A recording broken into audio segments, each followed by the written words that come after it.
and welcome to the Shippensburg School District Committee of the Whole meeting, and I'm going to pass it over to Mr. August. Thank you, Ms. Eberly. Two presentations tonight. Before I get started, for those folks that may be tuning in virtually, we've been having district-wide, county-wide internet issues, so our live stream may cut out. That is unintentional, but the recording should be fine, and we hope that it is only... And we exceeded the success of last year by, maybe another $7,000 or $8,000, and that's not so bad since we're pushing $50,000.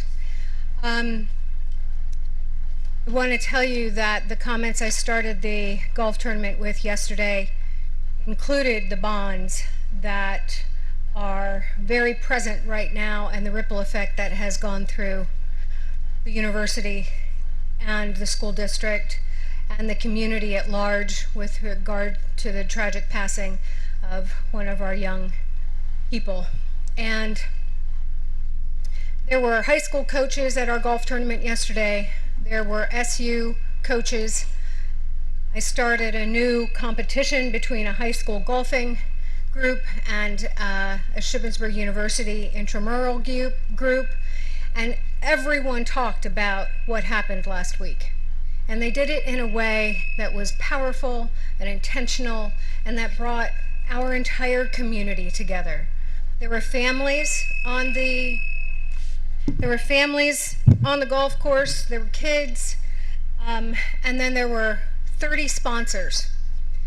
Not all of the sponsors were there, obviously, but from H&H Chevrolet to the Minnequaw Club to EI Associates and Site Logic and K&W Engineering to Orrstown Bank to some anonymous donors in town that were there loud and proud but quietly behind the scenes.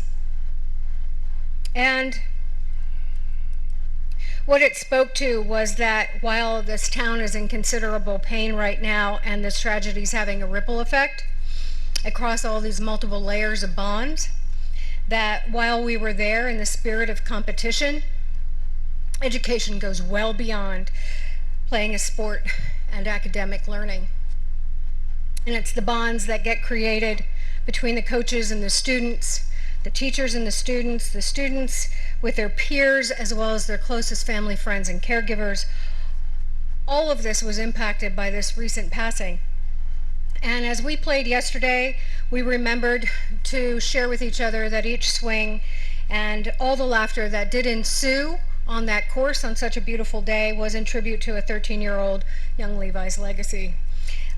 So cherish the time you have with the people you care about, because you never know when that's going to end, and find joy in the connection that being together brings. And I thanked everyone for being there yesterday because it was hard for a lot of people to turn out. And in that moment of sorrow, it did get turned into one of remembrance and love, and it became a celebration of life. So if you weren't there, just know it was an exceptional day, and you would have been proud to see and feel the energy that was alive and well. It was a proud moment for all of us. So, as the foundation, it's been a very busy time. While some people go dark in the summer around the school district, the foundation comes alive because we have a lot of planning to do. And I think when I last came and talked to you, I shared with you about what the foundation's goals were. And three of the most important, because I'm going to keep this brief today, was to grow our presence in the community and the school district, build the infrastructure for the foundation so that we could do more, better, faster into the future, and align our efforts with the needs of the district. So to that end, some of the communications and outreach, and I'm just going to hit highlights. Brand new brochure was introduced at one of our events in the past couple of weeks, on a generic form, but it shares with you a little bit about what we stand for and who we are at the foundation and how we're going to show up for the school district and the students and teachers in it. I put one by all your chairs. The next thing that we're doing, because I did my best, as Mr. August knows, to update our website for the foundation. It is woefully, from what I'm understanding, one of the relationships I've built with the university and some of the classes that helped work to bring me information, because I'm a party of one behind the scenes. They brought me information about how to be as savvy as I could be in the field of PR and technology and communications.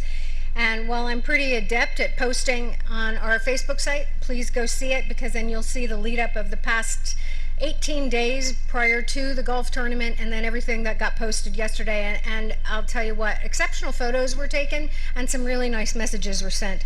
But the website is going to start to be redone as of this Thursday, and it's because we had a person who was in one of the Dr. Seitz's class in communications at SU step into, he's an incredible kid, right? But he got snatched up right after graduation, and now he's working for a global firm in SEO optimization for WebFX, which is a global company. And because he was part of one of the presentations that did incredible work on revamping and what they would change on our website, he's going to start working with me on that on Thursday. So no cost to us, and here we go. So that's happening. And why is that happening? Because our website wasn't designed and isn't really set up properly to take on, once we get an annual fund built and going, into a place where it will receive easy transactions online for donating, right? So we're going to shift that around a little bit. Next thing for community and outreach is with the, and in partnership with the outreach committee, with Ms. Jim Bard, I don't see him right now, Sick. and Levi Kressler, and I think Dr. Lyman wasn't available with us the last time we met, but Tim Hess and I will be, and I will help design and start building out the scoreboard pieces for sponsorship and naming rights into the future for what's happening with our facilities project. So we're going to start digging back into that in a serious fashion this week, actually, now that the tournament and some other things are accomplished. Some of the other external outreach, we were part of Family Fun Day, and you know, I shared this earlier in our board meeting. 650 backpacks were given out by the chamber this year, and that is well above and beyond what was given out last year, and it was well above and beyond what was given out 2 years ago. And that increase is happening, I was glad to be present, because what it shows us is the need that's growing within our community. The student poverty rate continues to escalate, and that's a very sad state of affairs, but it will help us build out the messaging and the need of some of the things that, when I get to it in a moment, the fundraising aligned with the needs of the school district. I, with Dr. Lyman and a juvenile parole officer and Dr. Fisher at the university, I am on the PAYS data analysis committee, and so that analysis too kind of ties in with some of the growing need within the district, in that some of the numbers that we crunched and now are putting into a PowerPoint so that we can put it out in soundbite format in September for everybody, so you can see at a glance really some of the strengths and some of the big needs within the district around some of the PAYS data that came out of the state this year. We were just talking about that last Tuesday morning before what happened Tuesday afternoon. And, you know, I say to my board, why am I involved in this? Because it helps me write language. And I also, in a former life, all of this is still is near and dear to my heart. But the needs of the kids, because of what's happening in the state of the world, it matters greatly. And my listening and being a part of these types of committees helps me write a better grant or proposal to someone as to why we need the funding that we might need. I've been putting out regular information with communication efforts into the newsletters.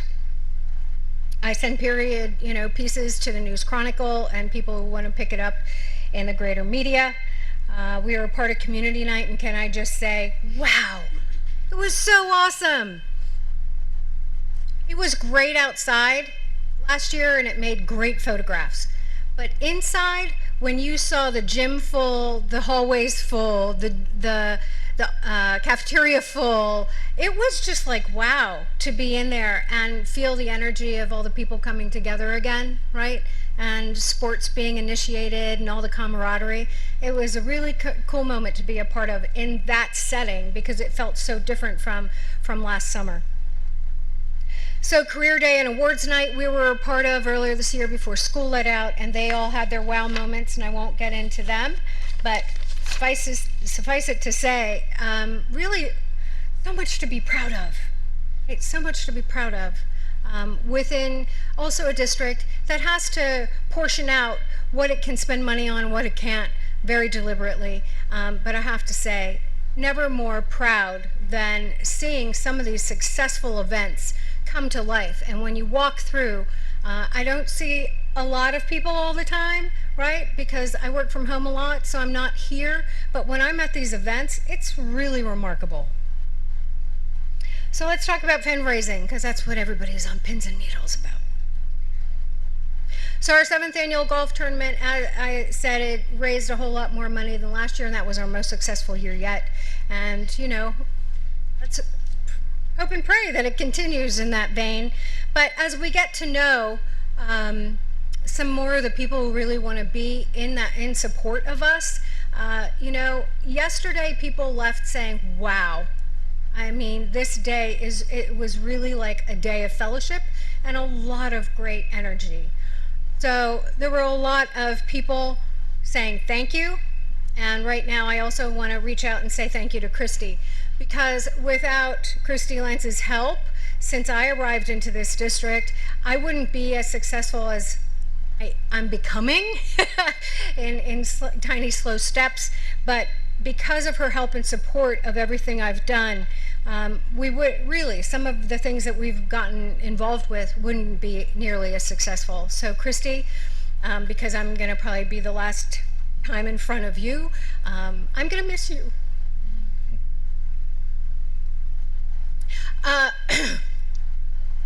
The EITC funding that we had brought in was another $20,000 this year, and there's a really great opportunity with some more EITC funding, and we're going to find out in January 2025 that the people that I've grown a partnership with are stepping into another 2-year commitment with us, and this is a brand new EITC funding stream, and it could mean, I'm not going to tell you how much because then you'll get excited.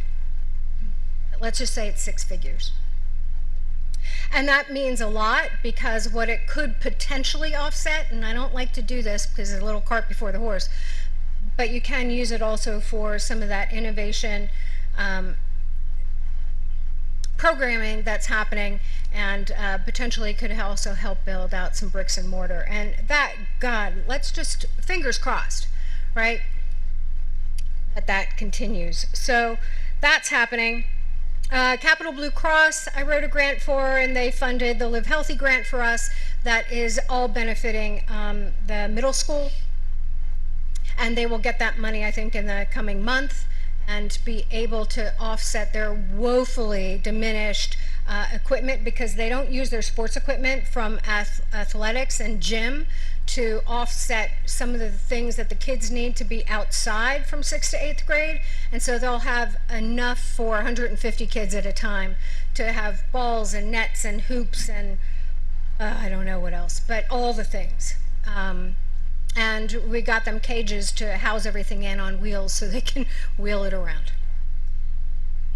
Game day sponsors, that's organized by Tim Hess. Is he here? He's always here. Where is he? So game day sponsors just brought in a successful $5,400 for the 24-25 season, and their account is sitting nicely at $16,000 for spend moving forward. Partnership for Better Health grants, the $15,000 we got earlier this year, will go back for again and that's sitting well. And there will be also a couple of new grants being submitted that are also in partnership with some other community organizations that are working in the health space. And, you know, we're ripe for health money, right? We are really ripe for it at all levels. So hopeful for that, and I'll put that forward for board approval for for your next board meeting. We will be giving out another tranche of $5,000 for the Mary J. Taylor mini grants, and we have lots of submissions this year. Hopefully we can do maybe a little better than that, I'll see. But that grant cycle is open, and that'll be awarded in October. The Sasha's guidance team, we vetted all the software, and they're sitting, and it's going to be a slog to get it all implemented, but we'll get it done. The Smarter Select software that has been approved, the foundation will pay for half of it because they have wanted an upgraded tier than the lower level. So to offset that cost for the high school, we'll pay for half of it. So can you talk a little bit about what that does, that software? So guidance team, with regard to the needs and the line out the door sometimes, because I've been there to see it, have been, with the help of a position that I hope remains but may not after this next year, which is the young college counselor through the AmeriCorps Vista program, or Franklin and Marshall as funders through the government, is they've been doing everything in the scholarship program by hand.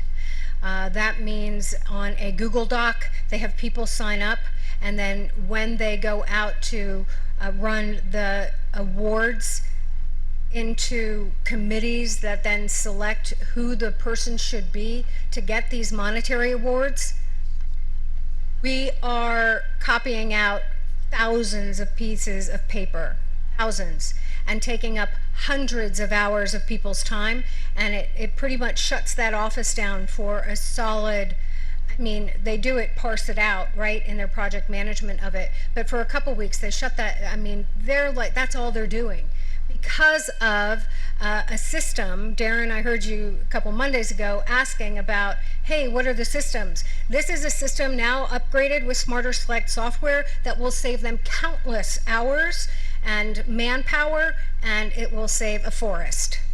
So that's not a bad thing. To get and find college scholarships, you know, the ones that we have are already available. Mrs. Luffy, I didn't have a chance to update you, but the foundation is going to be splitting those costs with the high school, you know, which is a yearly subscription. But you know, kind of a game changer for our kids and those that give scholarships. Just makes that process a lot easier on everybody. Mm-hmm. So, I mean, that's kind of in a nutshell. There are new opportunities brewing as well.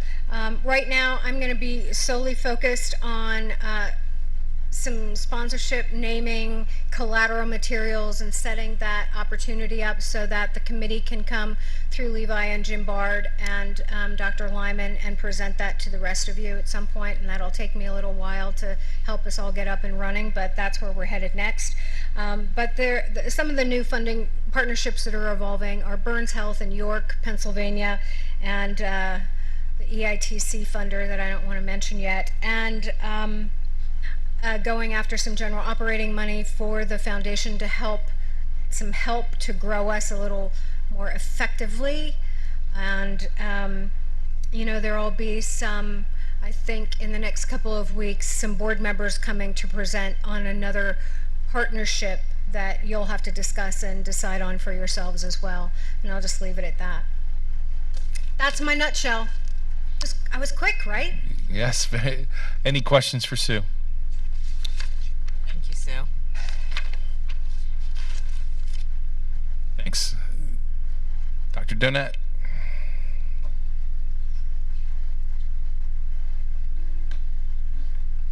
Good evening, all.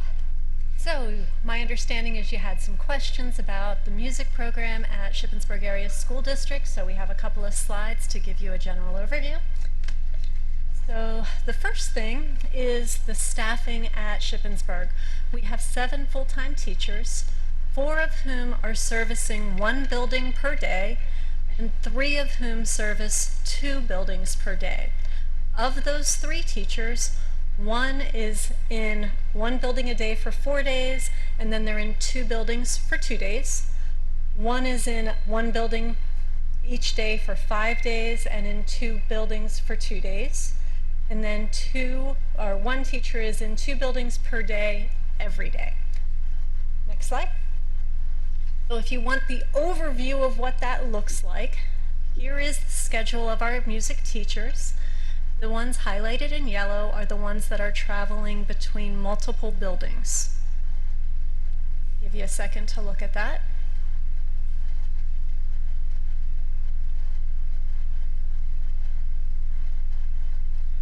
Also on that slide, you can see the areas or the ensembles that they're responsible for.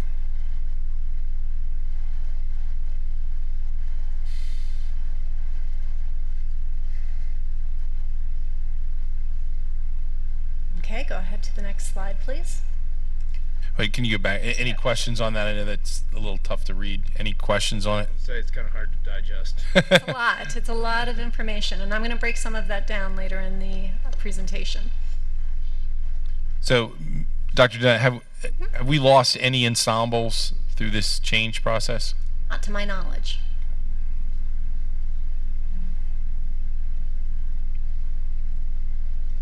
All right. So of those 3 teachers that are servicing multiple buildings per week, I know this was a question. When I did the benchmarking with our IU, our intermediate unit, on average, 56% of music teachers in the IU service more than one building. At Shippensburg, that number is 33% of our teachers service more than one building.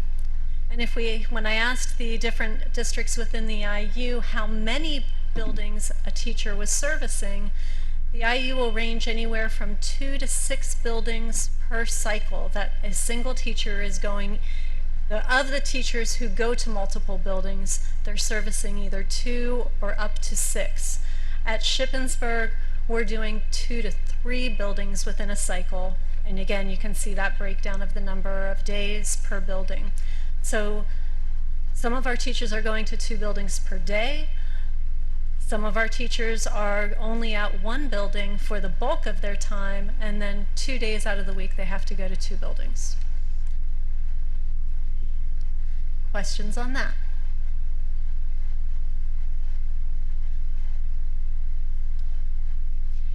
All right, next slide. So when I did the benchmarking for instructional minutes, I looked at the IU. This one was a little more challenging to gather the data because schedules vary dramatically. Some schools use block scheduling, some do not. Some do a 5-day rotation, a 6-day rotation. Some are doing an 8-day rotation. So what I was looking at was the number of instructional minutes in music education. At the IU, for the elementary, the range is between 20 and 80 minutes of music per week, with the vast majority of the districts having 40 minutes of music per week at the elementary level. Shippensburg has 35. Dr. Dennett, that 35 minutes is the typical specials that Everybody gets that, right, yes. so 35 minutes of PE, 35 minutes of art. Okay. Yes, of art, of library, yes, that's consistent. For elementary instrument lessons at the IU, across the districts that responded in the IU, all of the districts but one have 30-minute lessons. The one district that had a different number had 40 minutes. At Shippensburg, our elementary music lessons are 30 minutes. When I looked at the secondary ensembles, the time ranged dramatically, as you see, anywhere from 60 to 420 minutes of instruction, and that variance accounts for the differences in cycles, the differences in schedules of whether or not they're block schedules or they're just doing it one period per day out of 8 or 7 class periods. So the average was 192 minutes per cycle. At Shippensburg in the high school, there's 205 minutes for orchestra or 420 minutes for band, and that number would be inclusive of when we have the skinnies between concert band and symphonic band or concert band and marching band. When we look at the instrument lessons for the secondary level, the range, some districts offer none, some districts offer 30-minute instrument lessons at the secondary level. 5 per marking period. Oh, one district does 5 lessons per marking period. That's all they offer is 5 lessons per marking period, and those lessons are 30 minutes. But 3 of the districts don't offer lessons at all for high school students. We are one of those 3 districts. Next slide. Or any questions on that? Sorry. How many districts were you counting when you? We got 8 districts to respond in the time period that we had.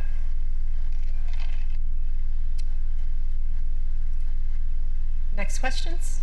Or next slide? Okay, so when we look at the courses and the ensembles, at the middle school, Shippensburg is offering orchestra, band, jazz band, and chorus.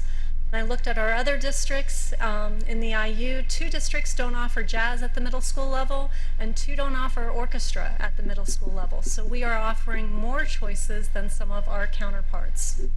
When we're looking at the high school level, we're offering all of those ensembles listed above, and we also offer music theory, and in addition, we rotate between 9 different electives. Other districts are only offering 2 to 4 electives on rotation, and 2 other districts are not offering orchestra at the high school level.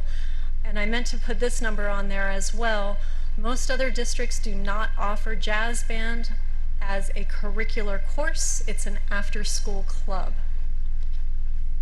So all of that to say, I know there were concerns expressed of how does Shippensburg compare to other districts? You can see we are meeting the expectations. Expectations is the wrong word. We're doing our instructional minutes for ensembles. We're offering the number of ensembles comparable to other schools, and we're exceeding what other schools are offering in some instances. Not in all, I'll be honest, not in all.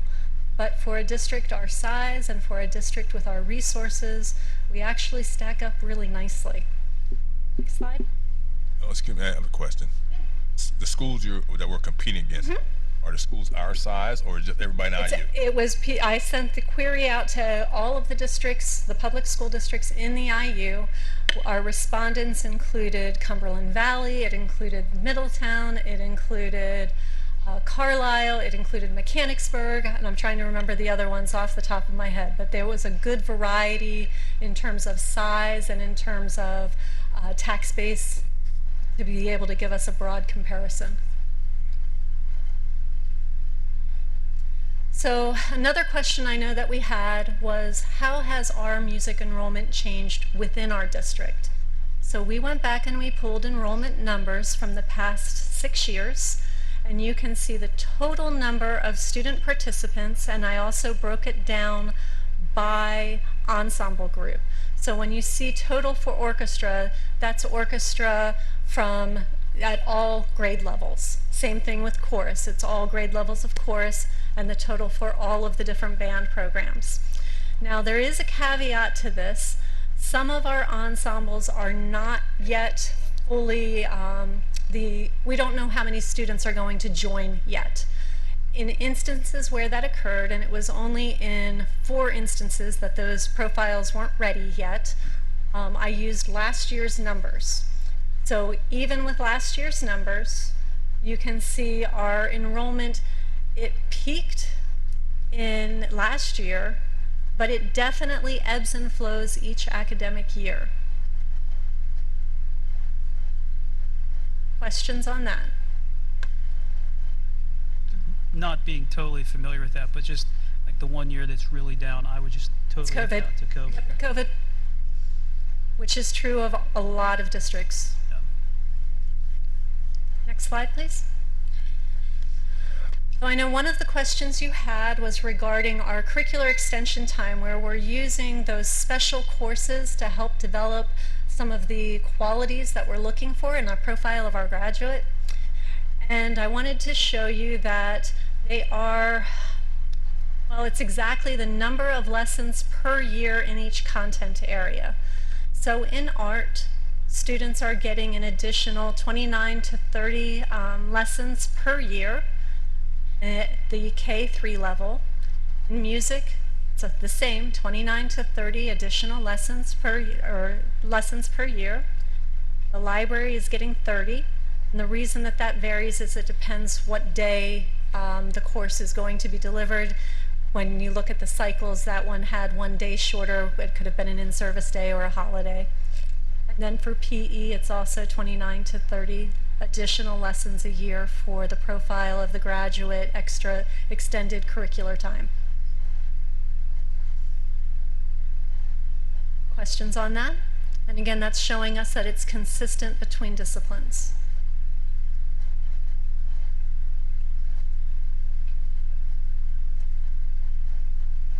Next slide, please. So one of the things that I know you're looking at is how are we meeting the needs of the district? As part of the budget process, you all asked us to work with the building principals to put forward what the administration recommended as the highest needs or priorities for the district. And last year, in the budget process, I know Mr. August had shared the needs of a 3rd grade teacher at Nancy Grayson, a middle school math interventionist, for a middle school reading interventionist, a middle school librarian, and you can see the other priorities listed.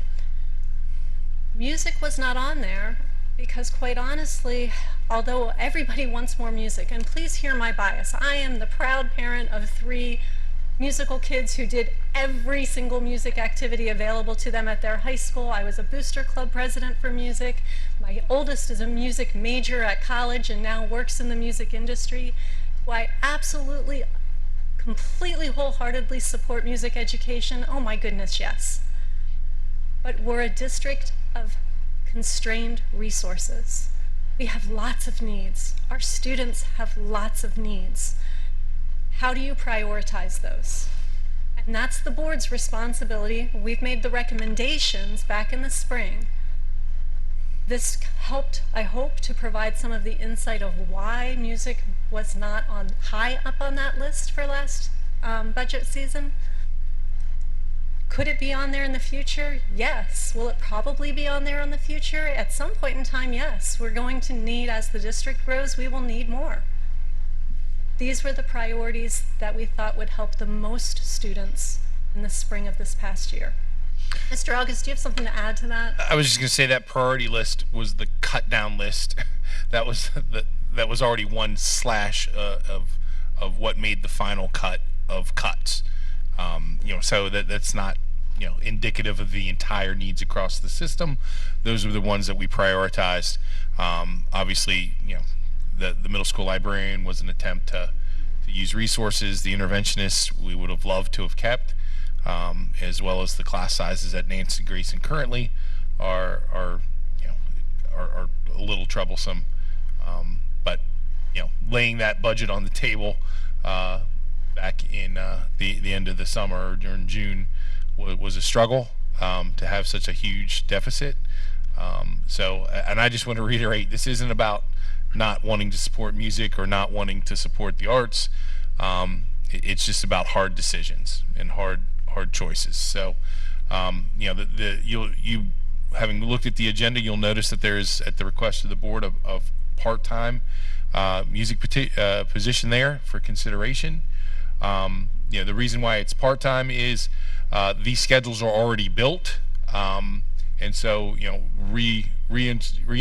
reintroducing another full-time one is going to make finding work for everyone to do a challenge. And it's possible that if that works out, if that's approved, that that person could be moved to full-time, at the end of the year. But it's really around, we've got a system that may leak oil a little bit, but the engine's running, and it's just a matter of, do we want to continue to do we want to put more resources there? Does the board wish to put more resources there?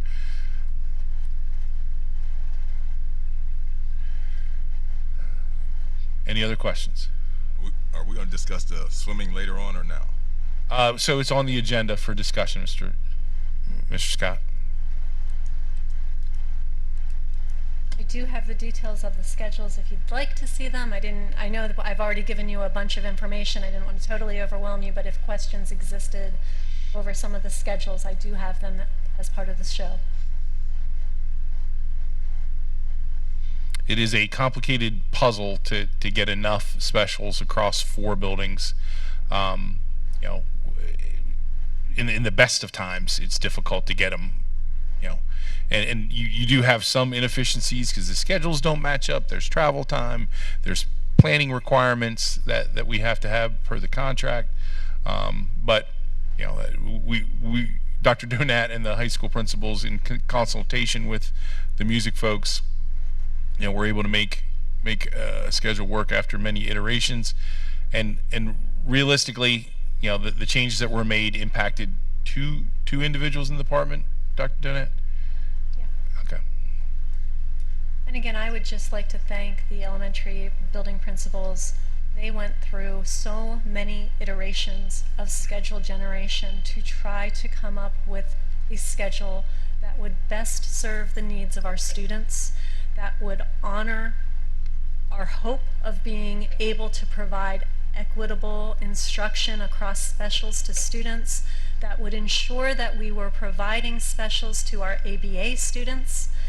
We were really working hard at this. I think we were up at iteration number 28 or 30.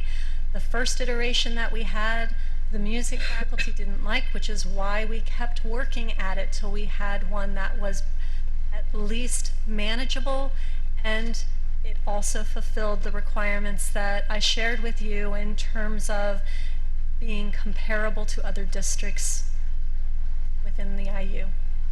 You may recall, just to know how we added additional resources there for the specials. The librarian position was reconfigured, and you know, we took the high school librarian and split them between the high school and the middle school to allow additional library specials to be done at the elementary level. We unfortunately cut Alt High, you know, because there was a certificate there, an art certificate that we were able to use at the elementary school. We reconfigured the music in a similar fashion to be able to provide specials. You know, in this budget we did, you know, request an additional PE teacher. The rationale for that was, you know, talking to the elementary principals, our students weren't getting that position has to teach both health and PE. And we were, according to the, you know, I believe the elementary principals, we were not getting a lot of health time there. And more importantly, you know, or as important to me, was some of our ABA students were not getting PE with their teachers. Now we're able to get them the specials that they deserve. So that position was, you know, added because of a necessity in administrative's mind to make sure that we're getting health instruction to kids at the elementary level. I would also tag in on that PDE specifies significant standards for health and wellness for our elementary students. We don't have that same rigor from PDE for art or for music. So if that helps make that clearer. I guess while it might not be a PDE regulation,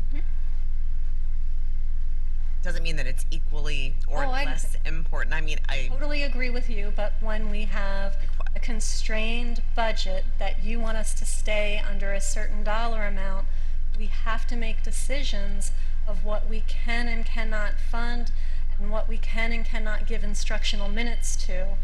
And in that way, we are leaning back on what the PDE is asking of us. Yes, it's definitely like tough. Certainly helps guide some of that decision making. I guess when thinking about rearranging a schedule 28 times, it would be a lot easier to have a part-time music teacher, because that's a lot of administrative time also trying to work out schedules considering the ABA. I hear your point. It is not a task that a music teacher would be able to accomplish because the schedules are so nuanced in terms of being able to account for our EL population and what sections they're in, of when to be able to pool students for those services, or being able to ensure the correct number of planning minutes for all of the teachers within that building. It's a very complicated process. Mrs. DeLong, I know, can speak to that because she was helping in that process as well. And just a reminder, there was a simpler version of this out of the gate that we got feedback on, and that's what kind of complicated it, was trying to hear what the priorities were and craft a schedule to make it work, or get as close to it as we could. Mrs. Danette, in your professional opinion, how many other positions would you consider us to be short? In an ideal world, to be able to fund the interventionalists at the middle school and the librarian, those would be giving so much support for such a large population of students. But in the end, it's the board's decision on what to fund. I would fund it all because I want every good thing, just like you would fund it all if you could. Priorities, though, are the board's priorities. And every year, each building is asked what you want, you know, and that's really what the guide is. Sometimes it's hard to look principals in the face when they make that list, but we're doing the best we can within the resources we have.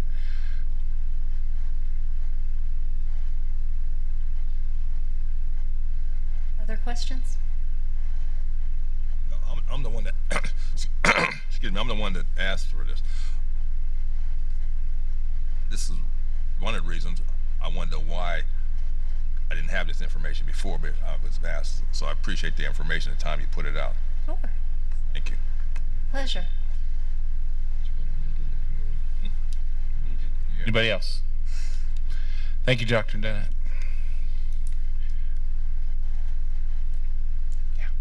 So that concludes our committee of the whole. So we'll have a 15-minute adjournment, and then we'll get into our planning and action meeting.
Hello all and welcome back to the Shippensburg Area School District Planning and Action Meeting. Mrs. Lentz, roll call. Mr. Jim Bard. Mr. Mike Carey. Here. Mr. Levi Kressler. Here. Dr. Nathan Goetz. Here. Dr. Michael Lyman. Here. Mr. Kurt Noggle. Here. Mr. Fred Scott. Here. Mr. Darren Donovan. Here. Ms. Steph Eberly. Here. Please join me in the Pledge of Allegiance.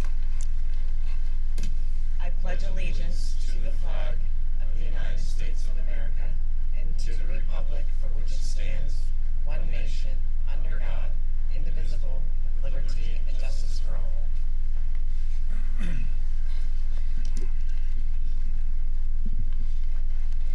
As we begin our deliberations this evening, let us once again be reminded of our duty to represent all of the children of this school community, regardless of age, sex, race, or creed, and regardless of need or ability. This meeting is being live streamed and updated to the district's YouTube channel.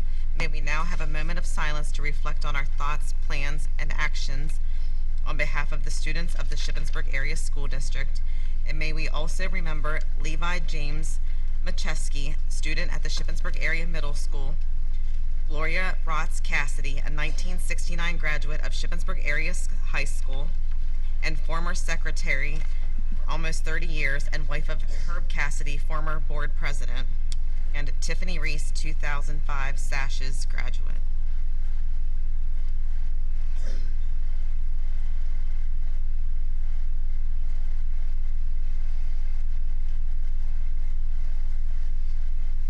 Mr. August, are there any changes to tonight's agenda? Not a change, Mrs. Eberly, just a note on the K&W parking traffic count survey. We added a note, parking lot under item 5, a note, parking lots to be counted are subject to change based on input from the borough engineers per item 1 above. Thank you. Is there a motion to approve tonight's agenda? Mr. Scott, make a motion to approve. Motion made by Mr. Scott. Is there a second? Second. Second by Mr. Noggle. All in favor? Any opposed? Citizens' comments regarding agenda items. I see none. Moving on to the reports. I'm happy to see that our new student representatives will be joining us on September 9th. Ms. Eberly, can you refresh my memory of the names of the students? I don't recall. Mr. Leonardo Blunt and Miss, I guess she says it, Adna Pakovar. Perfect. Thank you.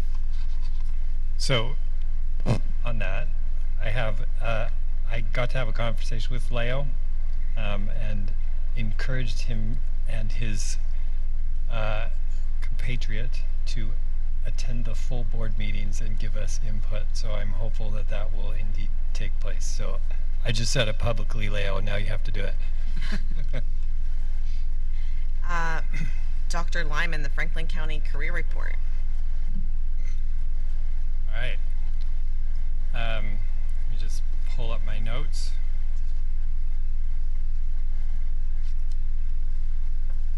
We just met last Thursday. Not a lot of big news. The Career Tech facility passed its lead water testing. They're looking at some grants to help with some of their infrastructure needs, specifically the roof. Some of the roofs that, with the rain a few weeks ago, they showed some of their age. It's the original roof. Right, so they're like older than I am, I think. They are looking at 3 new programs to start planning this year, and then potentially to begin admitting students to those programs next year. Those programs are protective services, animal science, which would sort of be an alternative to the vet tech program, and then the industrial paint program. They're getting a lot of, they're very good at working with the community and people who are businesses who need particular skills, and these are areas where they have been receiving requests that these skills are needed in Franklin County. Thank you. Athletics Committee. Sure. The athletic committee met on August 14th at 4 o'clock. Topics discussed included the fall sports starting dates of practices and games, and the amount of students who had signed up for each sport at that time. Our athletic director, representing the school district, was scheduled for a walkthrough of Veterans Stadium on August 19th to make sure everything was in place for the district to take over the responsibility, mowing, cleaning, and all that for the fall season. Winter sports signups are starting on October 7th, with all paperwork being due by November 6th. Winter sports practices start on November 15th across the district. We also discussed the potential of a co-op agreement for wrestling with the Shalom Christian Academy. The committee that day recommended the agreement, and that is listed on the discussion agenda later tonight. Thank you, That's Mr. all. Kressler. Facilities. Yeah, we met and had some discussion on checking into some solar panels for the future. But we was just basically touching on the surface. Daryl's going to inquire on a little more information for us. We had a construction update. Everything seems to be on to par with everything. We had a little bit of a financial update. Christy presented something, and for those who want to go see it, it's posted on the website underneath that facilities meeting.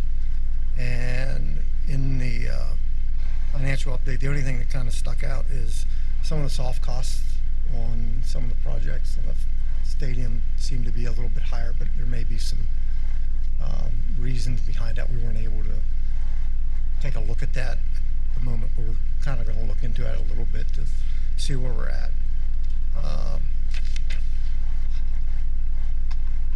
The illustrious pile of dirt has grown. We were told that it was 600 cubic yards. It's more like 1,000 cubic yards. So there's more to come on that. I don't know where that's going to end. Daryl is reaching out for bids for the James Bird roof replacement, and he asked, recommended he go ahead and do some replacement at SACES. That's it. Thank you.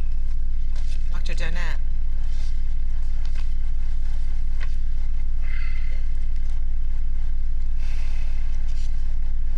All right. So first I want to thank all of the teachers for the way in which they were flexible with some of the challenges for starting this academic year.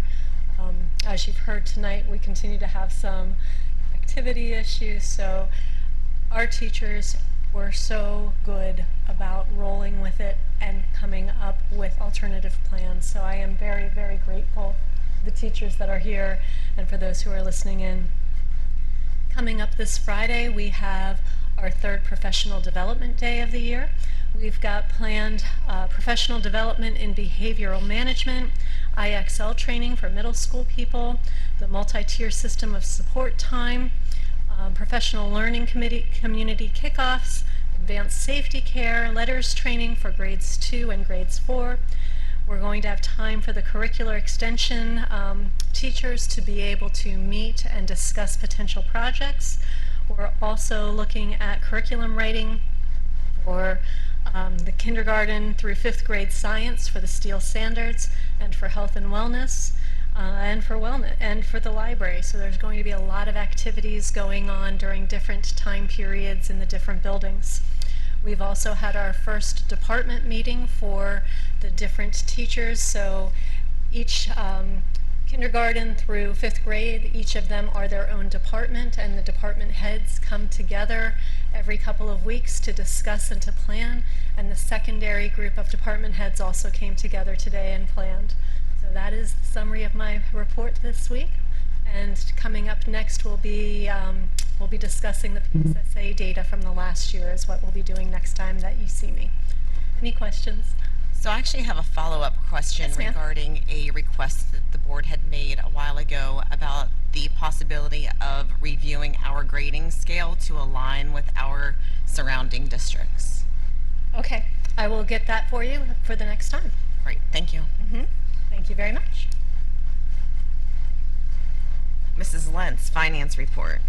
Yes, good evening. So last week on Wednesday, I had the ability to participate in a PASBO webinar as they continue to break down the state budget and what this all means for us. So this webinar focused on the adequacy and tax supplements for school districts. I attached the PowerPoint that they presented to the agenda just for your review, but some of the highlights from the agenda is they went over and explained how the adequacy and tax supplements were calculated. As I had shared at a previous board meeting, Shippensburg Area School District did get the adequacy money, about 1.28 million, but we do not get the tax supplement money. And the way they're going to distribute this money is through the Ready to Learn block grant.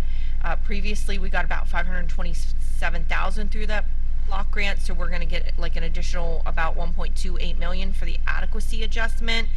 The key takeaway though from this webinar that occurred on Wednesday is that if districts accept this money, whether it's the adequacy or tax equity supplement, we cannot apply for referendum exceptions. So if you remember, the first main decision you as a board have to make during the budget time is if you are going to approve a budget resolution and live within the adjusted Act 1 index for the district, so you're not going to raise taxes above that index, or you want to do a preliminary budget and potentially apply for any referendum exceptions that are available to Shippensburg Area School District. There are 4 total referendum exceptions. So there's 2 for construction, special education expenditures, and then retirement. Usually in the past, we've been eligible for the special education. Sometimes we're eligible for the retirement. Sometimes we're not eligible for either. So we will not be able to apply for those exceptions for next school year. So I went ahead and prepared the opt-out resolution. It's on the agenda as a discussion item, then that you can approve at the next meeting. Does anybody have any questions? Yep. Can I just make sure I understand what you just said? So in other words, if we want the additional funds from the state budget for this year, we have to not do the Act 1 exception.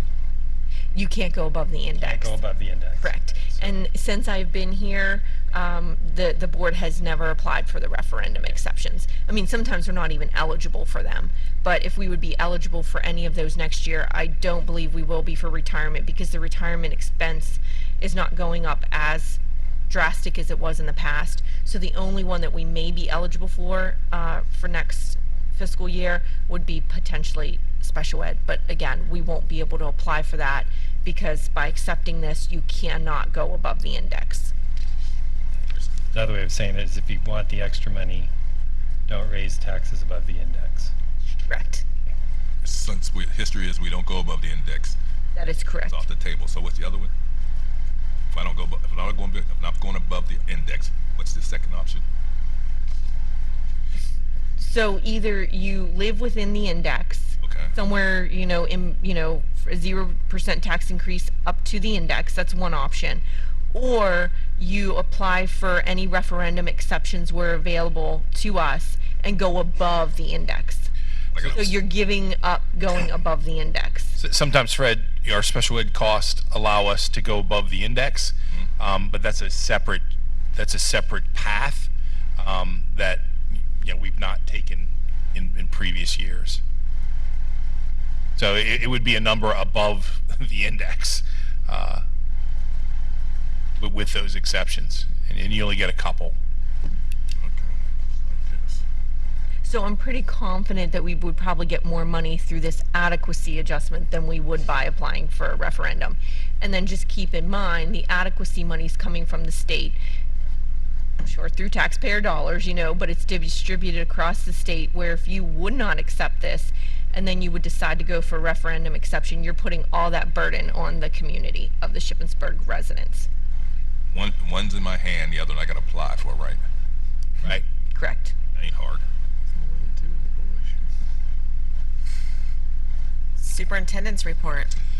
We have a bonus enrollment. I thought that the board would be interested to know, where we are to start the year. Elementary numbers 1,141. It should be noted, if you look at the kindergarten numbers, they are significantly lower than we've seen. We've had them, this was done on the 23rd, I believe. So we've seen a few more come in, but that is a significant difference, particularly between the 3 grades in front of them. The class sizes aren't accurate for 3rd grade at Byrd and 2nd grade at Grayson. We added teachers there, so those numbers were off. We have to update that. SACE is at 545. Those numbers are correct. Just want to do some foreshadowing here for the board. There are 10 teachers in both of those grades at SACE. Those class sizes are within limits. When that 3rd grade class hits there, you're talking about 308 divided by 10, which is not a healthy number. So I just want to give everybody a heads up on that. And we've got 3 years of that bubble to ride through SACE. Secondary numbers, 868 students at the middle school and 1,105 students at the high school, with 21 in various placements, for a total of 3,680 students. Any questions? Will you go back to what you said about kindergarten? You said those numbers are not. Those numbers are surprisingly low, Dr. Goetz, considering our projections. Did you say they're not correct? No, they're correct. The number of kindergarten is correct. We've had a couple more, 2 or 3 students added since then, but that number is correct, and it's significantly lower than what we've seen over the last years, and it is currently the lowest class size we have. Where the error there is, this sheet did not have an updated number of teachers that we added at Byrd in 3rd grade. So where it says 29.8, that's not accurate, because we've added a teacher there, so that number is lower. And the 28 over at Byrd in 2nd grade is not accurate, because we've added a teacher there as well. So those 2 average class sizes aren't accurate. But the right-hand column is accurate as of August 23rd when we ran this. Did we have an increase in the middle school, intermediate and middle school? So it really just comes through in class, as one class leaves and another one enters. We didn't run the historical data on this one because it's kind of a bonus enrollment. We'll be able to see that better at the next board meeting, Fred. But that's roughly where we've been. Remember, we flirted with 3,700 last year. We got over a couple, we got close to and over, in a few projections. So we're significantly more comfortable from last year. Still have a lot of students, but not where we were to end the school year. One question about that. The kindergarten number obviously is low. And I don't know how we would track this or know this, or maybe you guys do. But if we have, just say, 303 first graders and that number goes to 290, we're able to figure out we lost some kids to an online academy, something. With kindergarten, if they'd never enroll in our district, do we have any idea? So we would be getting a bill for those students. Okay. So we would be able to. We probably don't have that yet. We don't. I didn't ask that question yet. I was just thinking in my mind, because but certainly, that's a question to ask given the gap. Thank you. So I was kind of thinking along those same lines. I wrote it down. If the board could get a monthly report kind of monitoring the cyber charter enrollment to see if there's trends of upwards or downwards, so that we can also keep that in our mind when planning for budgeting season and what that cost would be. Okay. That concludes my report. Just a reminder to those who are listening to the live stream, The district and the county in general have been struggling with internet issues through Comcast. So if the live feed drops, it wasn't intentional, and we'll try to get it back up as soon as we can. But the recording will be available. Consent agenda 4A. We recommend the approval of the minutes as presented and attached from the August 12th board meeting. 4B, the finance and those reports are attached. 4C is the donation of the DL Freeze Transportation 2014 Dodge Caravan. This estimated value of the vehicle is $3,000. 4D are policies for second read and approval. 4E are the policies for the second reading. 4F is the high school softball field use for Sunday, September 22nd. Jonathan Triplett is seeking approval to use the varsity softball field on Sunday, September 22nd, 2024 to host 2 championship games for the USA Softball Eastern National Qualifier. 4G is the curriculum maps. Introduction to Musical Theater, Advanced Music Theory, Art 2, Art 3, Art 4, Art 5. Administration recommends approval for the following curriculum maps. 4H is the approval of the Ceramics 1 and Ceramics 2 curriculum map. Item 4I is the MOU Evacuation Host Facilities, Shippensburg University. The superintendent recommends approval of the following memorandum of understanding between Shippensburg and Shippensburg University to establish shelter site locations. 4J is the personnel portion for the professional and support staff with a number of resignations, transfers, absence requests, and promotions. Is there a motion to approve items A through J? So moved. Motion by Dr. Lyman, second. Second. Second by Mr. Carey. Discussion? All in favor? Aye. Aye. Any opposed? Item 4K, with the administration portion, Ms. Bradnick is in the audience tonight.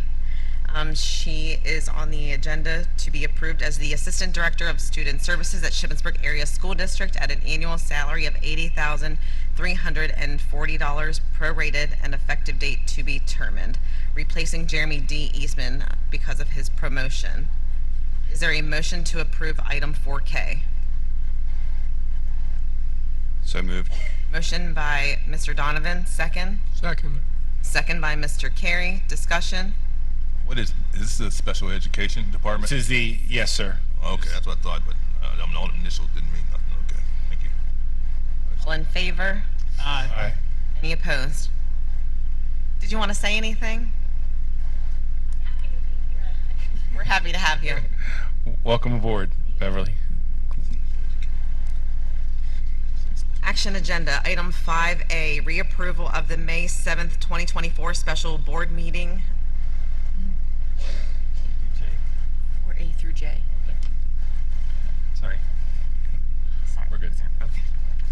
5A, the reapproval of May 7th, 2024 special board meeting agenda and recording. On August 14th, the district became aware that the News Chronicle failed to publish the legal notice advertising a special meeting of the Board of School Directors that occurred on Tuesday, May 7th. The purpose of this meeting was to discuss bids for the stadium project, review the asset protection bids, and for general purposes. No action occurred as all of these items were on the agenda as discussion items. It is the district solicitor's opinion that this item be disclosed to the public in an effort to provide transparency. A copy of the legal notice, the agenda, and the recording of the meeting is attached below. Is there a motion to approve item 5A? So moved. Motion by Mr. Donovan, second. Second. Second by Mr. Scott. Discussion? All in favor? Aye. Aye. Any opposed?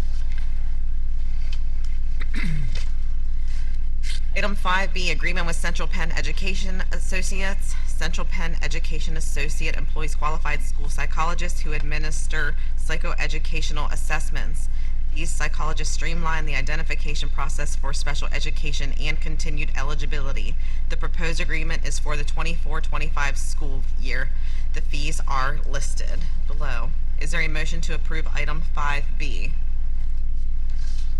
So move. Motion by Mr. Carey, second. Second. Second by Dr. Lyman. Discussion? All in favor? Aye. Any opposed?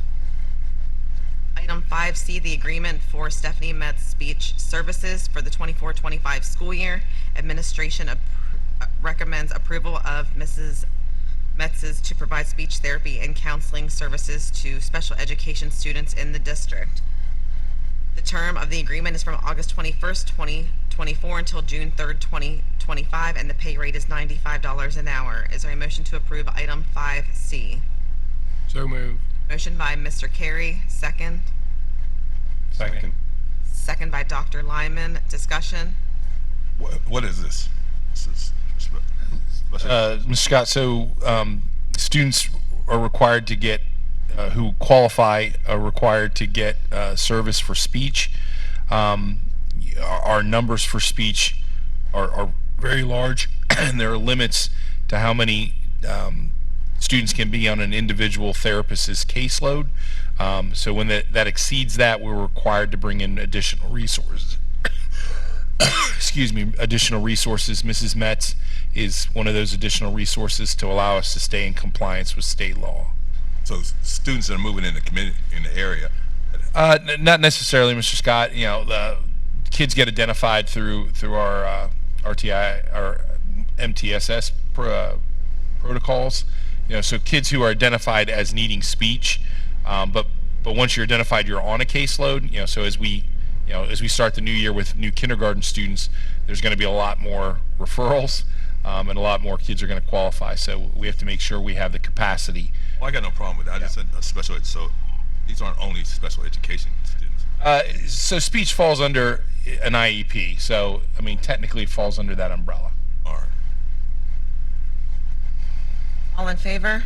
Aye. Aye. Any opposed?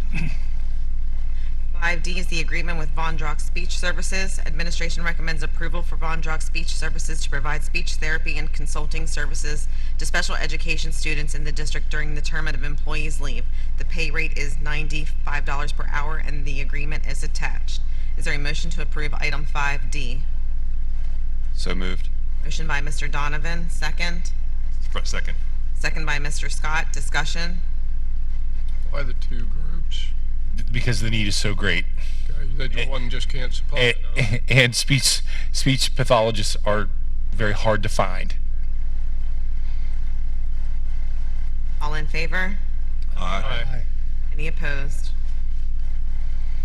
Item 5E, the CM Regent Agreement. Administration is recommending approval of the attached agreement to transition to CM Regent effective November 1st for the administration of our COBRA and retiree benefits. Financial obligations are already included in the 24-25 budget. The agreement is attached. Is there a motion to approve item 5E? So moved. Motion by Mr. Donovan, second. Red Scott seconds. Second by Mr. Scott. Discussion? All in favor? Aye. Any opposed?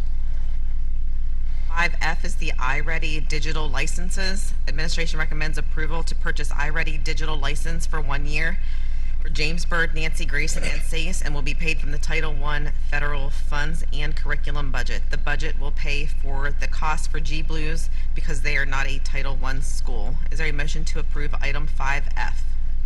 Red Scott make a motion to approve. Motion made by Mr. Scott, second. Second. Second by Mr. Carey. Discussion? All in favor? Aye. Any opposed? 5G is the Smart Futures District License. Administration recommends purchase of Smart Futures District License for use in K-12 guidance and the career readiness courses. The cost is $7,500 and will come from the curriculum budget. Is there a motion to approve item 5G? Red Scott make a motion to approve. Motion by Mr. Scott, second. Second. Second by Mr. Carey. Discussion? All in favor? Aye. Any opposed? 5H is the UFLI manuals. Administration recommends purchase of the manuals for use in the K through 5 classrooms for literacy education. The cost of $376.25 will come from the curriculum budget. Is there a motion to approve item 5H? So moved. Motion by Mr. Donovan, second. Fred Scott seconds. Second by Mr. Scott. Discussion? All in favor? Aye. Any opposed? 5I is the Inspire Life Science curriculum for 6th grade. Administration recommends purchase of the Inspire Life Science curriculum 6th grade life science courses. The cost of $48,729.70 will come from the curriculum budget. Is there a motion to approve item 5I? Fred Scott, make a motion to approve. Motion by Mr. Scott, second. Second. Second by Dr. Lyman. Discussion? All in favor? Aye. Any opposed? 5J is the benchmark decodables for grades K through 2. Account info needs confirmed. Administration recommends approval of the decodables at a cost of $47,807.45 and will come from the designated fund balance for curriculum. Is there a motion to approve item 5J? So moved. Motion by Mr. Donovan, second. Second. Second by Mr. Carey. Discussion? All in favor? Aye. Aye. Any opposed?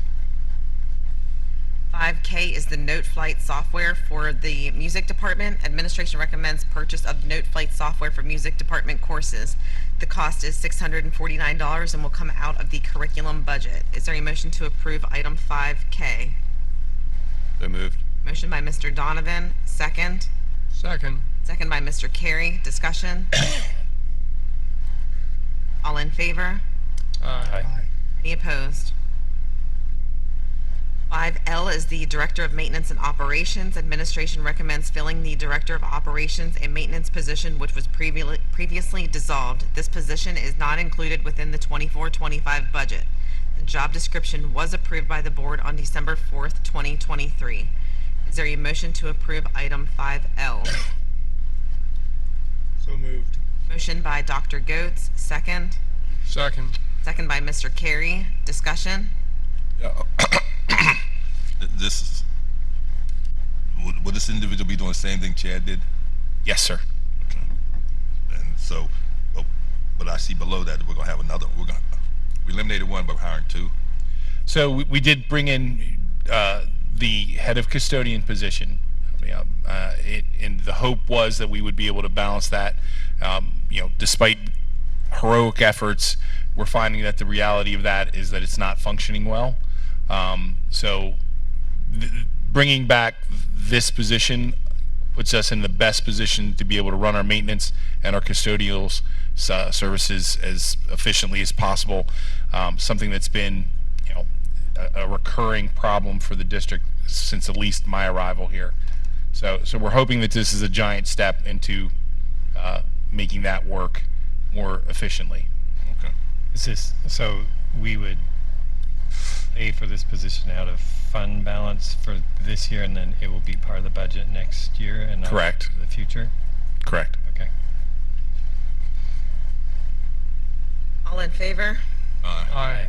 Any opposed? 5M is the revised job description, Head of Custodial Services.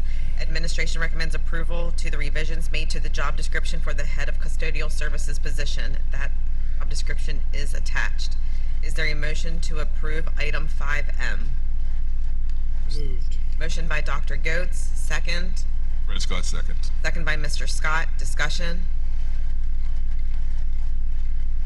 All in favor? Aye. Any opposed?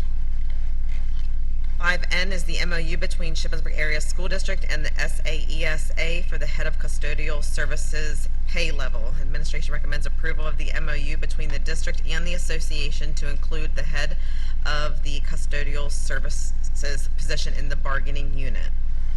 A copy of that MOU is attached. Is there a motion to approve item 5N? So moved. Motion by Mr. Donovan, second. Second. Second by Mr. Carey. Discussion? All in favor? Aye. Any opposed?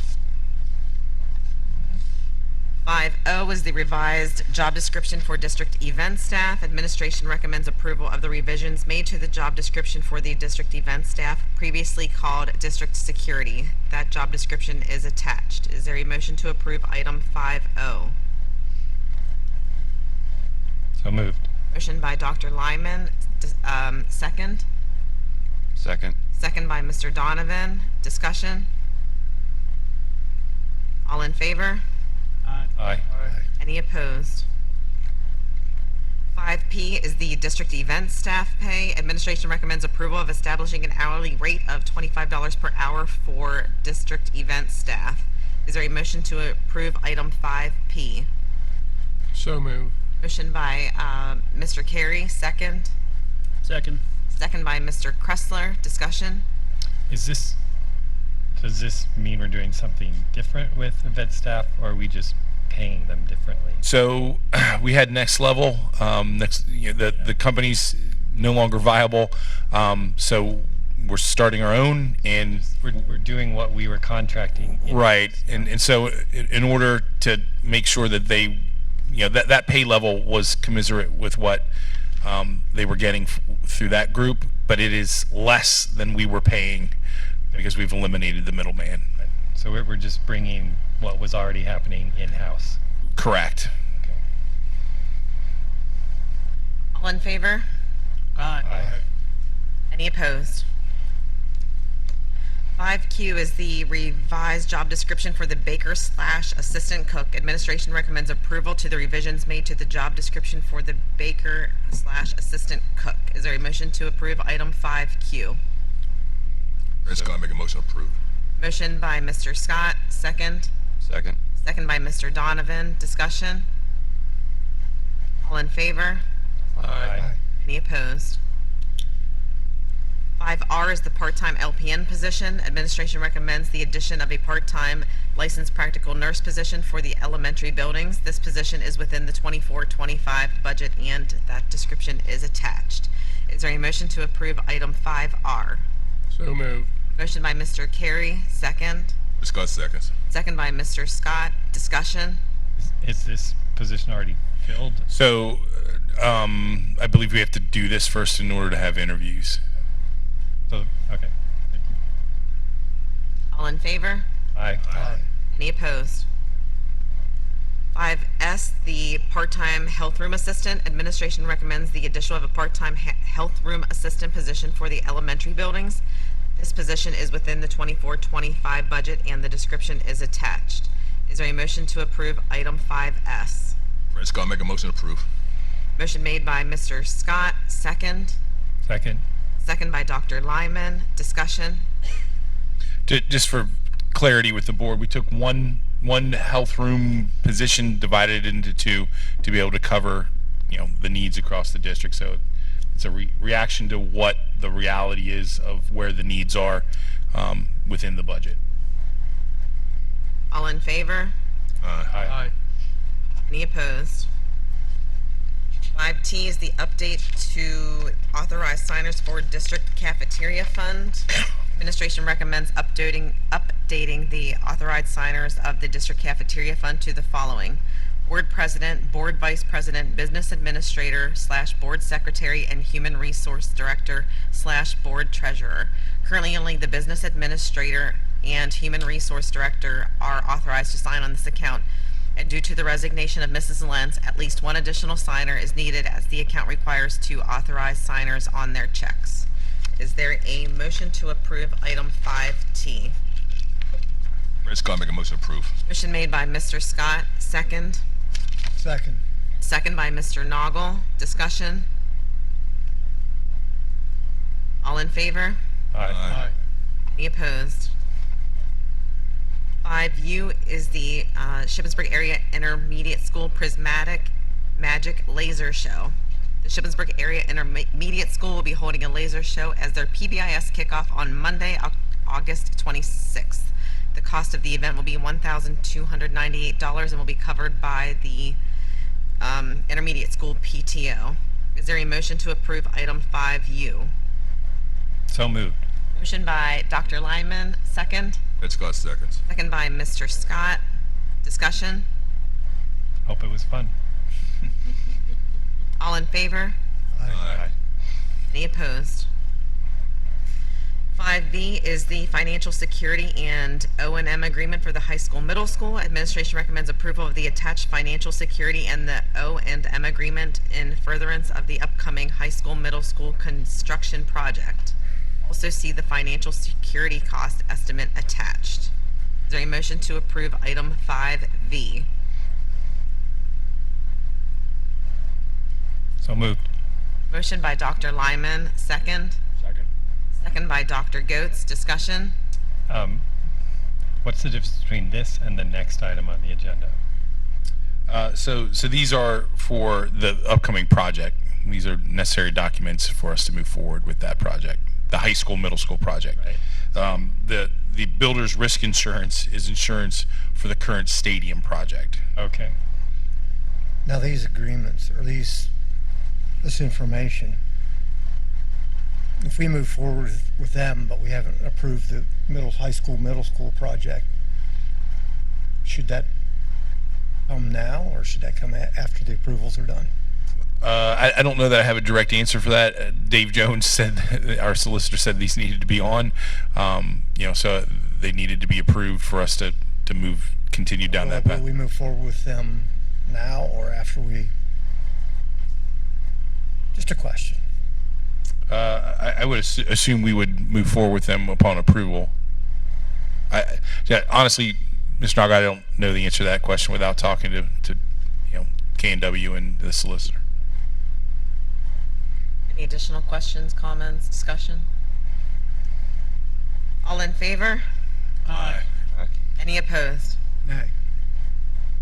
Roll call, Christie? Mr. Mike Carey. No. Mr. Levi Kressler. Yes. Dr. Nathan Goetz. Yes. Dr. Michael Lyman. Yes. Mr. Kurt Noggle. No. Mr. Fred Scott. Yes. Mr. Darren Donovan. No. Mrs. Steph Eberly. Yes. 5 yes, motion carried. 5W, the builder's risk insurance for the stadium. Administration recommends approval of one of the following attached quotes for builder's risk insurance for the stadium project at the Shippensburg Area Senior High School. Administration recommends using travelers based on the information presented below. So you can see the travelers is the $5,284 with the deductible there, and then the Liberty Mutual at the $8,788 with the lower deductible. So the board will need to choose one of the two, or you can follow the administrative recommendation. I'd make a motion for travelers. That's already that's the one that's a that, the recommendation. administration's recommending. Oh, I apologize. Yes. I made the I'll motion. second Mr. Noggle's motion. Okay. So you're motioning to approve? Yes. Okay. And Dr. Goetz is seconding. Discussion? All in favor of using travelers? Aye. Any opposed? 5X, the change order for administration building parking lot. Administration recommends retro approval to repair the existing parking lot at the administration building located at 9318 Molly Pitcher Highway at the cost of $11,265. The blacktop buckled under the stress of construction vehicles in front of the main entrance, and it is the thought that the area may not have been properly compacted during the original parking lot construction. The blacktop was cracked up in that hour before construction began and was scheduled to be crack filled and sealed during this project. The deduct of $1,575 references this work. Is there a motion to approve item 5X? So moved. Motion made by Mr. Carey, second. Second. Second by Mr. Noggle. Discussion? Yeah, the work's already done, so it's not. The company that came in, didn't they realize what the trucks they were bringing in was too strong for the area?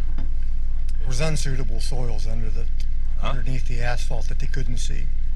So my understanding is if it had been properly done originally, it wouldn't have been an issue, but I think there were some issues with the original laying of the parking lot, which when they did their normal work, buckled it, and it was an area that I think was already under some duress.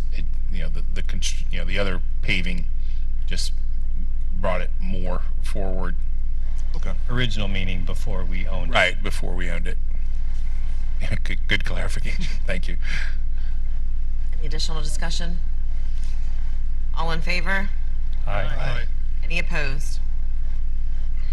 Item 5Y, the approval to bid the high school, middle school parent loop projects. The administration recommends granting approval to solicit bids for the high school, middle school, and parent loop projects. Is there a motion to approve item 5Y?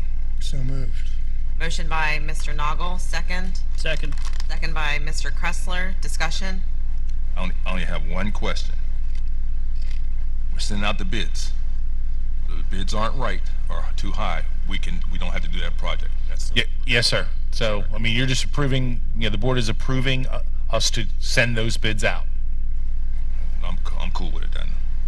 Mr. August, because I know there's a grant attached to this, what is the timeline of usage on that grant? Oh, my. So this is something, not to quote me on, I'm going to need to look it up. I think I remember 2 years, Okay. 2 or 3 years to use In that. the event that we've been down this path once before where the numbers came back much higher than the board liked, and we back to work and came up with this, which we think is going to be Yeah. more applicable to most of us, I think, but we shall see. So I was just curious that. Yeah, I mean, it's not an immediate thing, Okay. for sure. Any additional comments? All in favor? Aye. Aye. Any opposed? Aye. Roll call, Mrs. Lentz. Mr. Levi Kressler, Yes. Dr. Nathan Goetz, Yes. Dr. Michael Lyman, Yes. Mr. Kurt Noggle, Yes. Mr. Fred Scott, Yes. Mr. Mike Carey, Yes. Mr. Darren Donovan, No. Mrs. Steph Eberly. Yes. Motion carried. Moving on to the discussion agenda, I'm just gonna. Should I read the whole or just the test? 6A, we have the Boys and Girls Wrestling Co-op. Shalom Christian Academy has requested to co-op with the Shippensburg Area Senior High School for the Boys and Girls Wrestling starting the academic school year. The wrestling co-op would be at no cost to the district and could be terminated at any point after the first year. The Shippensburg Senior High School would be the host in the co-op agreement so that their students would follow our student athlete handbook and also pay the activity fee. Shalom Christian Academy would provide transportation to and from the Christian Academy and to and from the Shippensburg Area Senior High School for practices and matches. Sarah Fanis and the athletic committee recommend approval of this co-op between the Shippensburg School District and Shalom Christian Academy.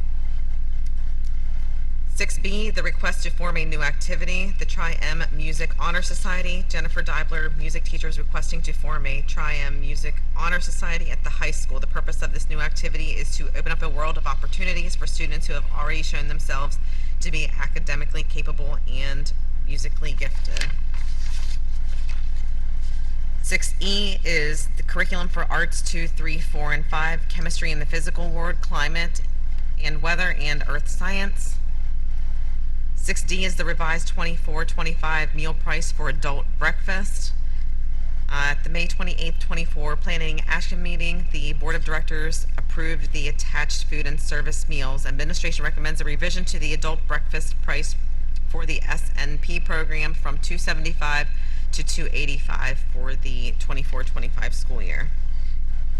6E is the revised job description for the virtual education academic advisor special education teacher.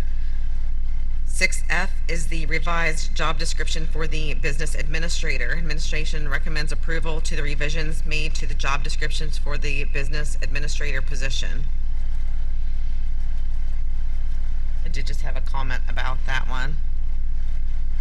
The two that are highlighted there, well, the one here, is the willingness to complete the required school nutrition trainings. I don't have a problem approving it as it's stated. I think that it should say, like, I know it says required to, but you just must complete the required versus willingness. And the second one was the delegation of the board minutes. I understand there's been some battle of over the years of who's, not necessarily battle, might not be the appropriate word, but who's going to do it, whose lap would it best suit or fit. Again, we can allow this on there, but I would like to entertain the thought, a discussion amongst the board to look at or explore the possibility of electing one of the individuals that are on the school board to act as the school board secretary that would also take the minutes and be able to do roll call to just help alleviate some of that strain. I don't know that the recording of the minutes necessarily should fall on the lap of an administrator, but if we could explore, like if we could have a willingness to do that and have a more active role in our board, but also the policy committee would have to get together because that would be something that we would have to look at our reorganization meeting that first Monday in December. What are your all thoughts on that? So I'm not adamantly opposed to it because one of the ideas that I think maybe got floated around was like a stipend or something for people, and not to volunteer anyone, but if one of us were able to do that, we just kind of do it as our role. And I know it is common among some other districts that they do things and have different little assignments like that. So I'm not opposed to that. I think it's something we should discuss and maybe look into. I mean, I think moving forward, if we're able to approve this, it would be a reduction in duties. So I don't know that, as we look for a new business administrator, that would be a game changer. They would probably be more than pleased to have that duty removed. I agree. That's why I don't think that it really belongs there. I'm okay approving it the way it is, just with, a couple of those small items. I will nominate Fred to Get your feelings hurt. 6G is the Cumberland Perry MHIDD Letter of Agreement. This is the Cumberland Perry Mental Health, Intellectual, and Developmental Disabilities offers the Child of Adolescent Services Systems Program, an elementary school-based service to assist families in assessing mental health and other supportive services to meet the needs of their elementary age children in Cumberland County at Perry Counties at no cost. 6H is the Laurel Life 23-24 SOAR contract, and I'm going to let Mr. August explain this one. So you may recall when we started the SOAR program, we became the financial hub of that. During the course of that program, we were all the districts involved signed a more specific contract. That step was missed for us, even though we were under the guise of all those things. This was discovered during Laurel Life's audit. So this is really kind of a retro back to making sure we have the right agreement in place for them to successfully do their audit.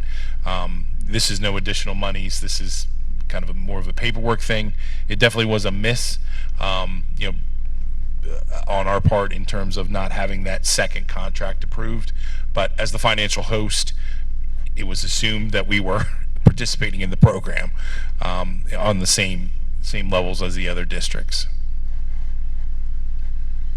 And 6I is the So the two one's for last year. One's for last year, one's for this year.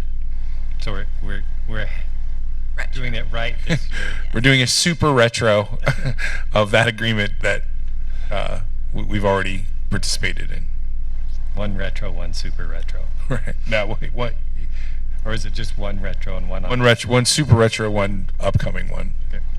Yes, and 6I is the contract for this year. 6J 6J is the quote for the new SELA ELA Social Studies and 1 PD session for grades 6 through 8. Administration requests purchase of the Social Studies and 1 PD session for grades 6 through 8. The cost is $9,999 and will come from the curriculum balance. Can I ask in general, it seems like there are a lot of these types of items on the agenda where we're getting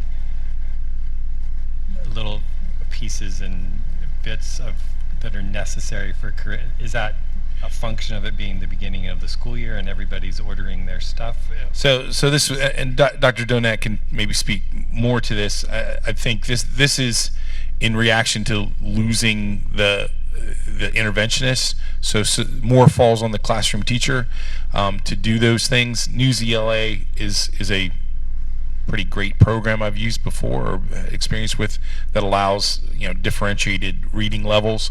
So it's a super efficient tool for a teacher to be able to differentiate a topic, because you can say, give me an article on the American Revolution, and there can be a high selection, but also a more basic that covers the same concepts and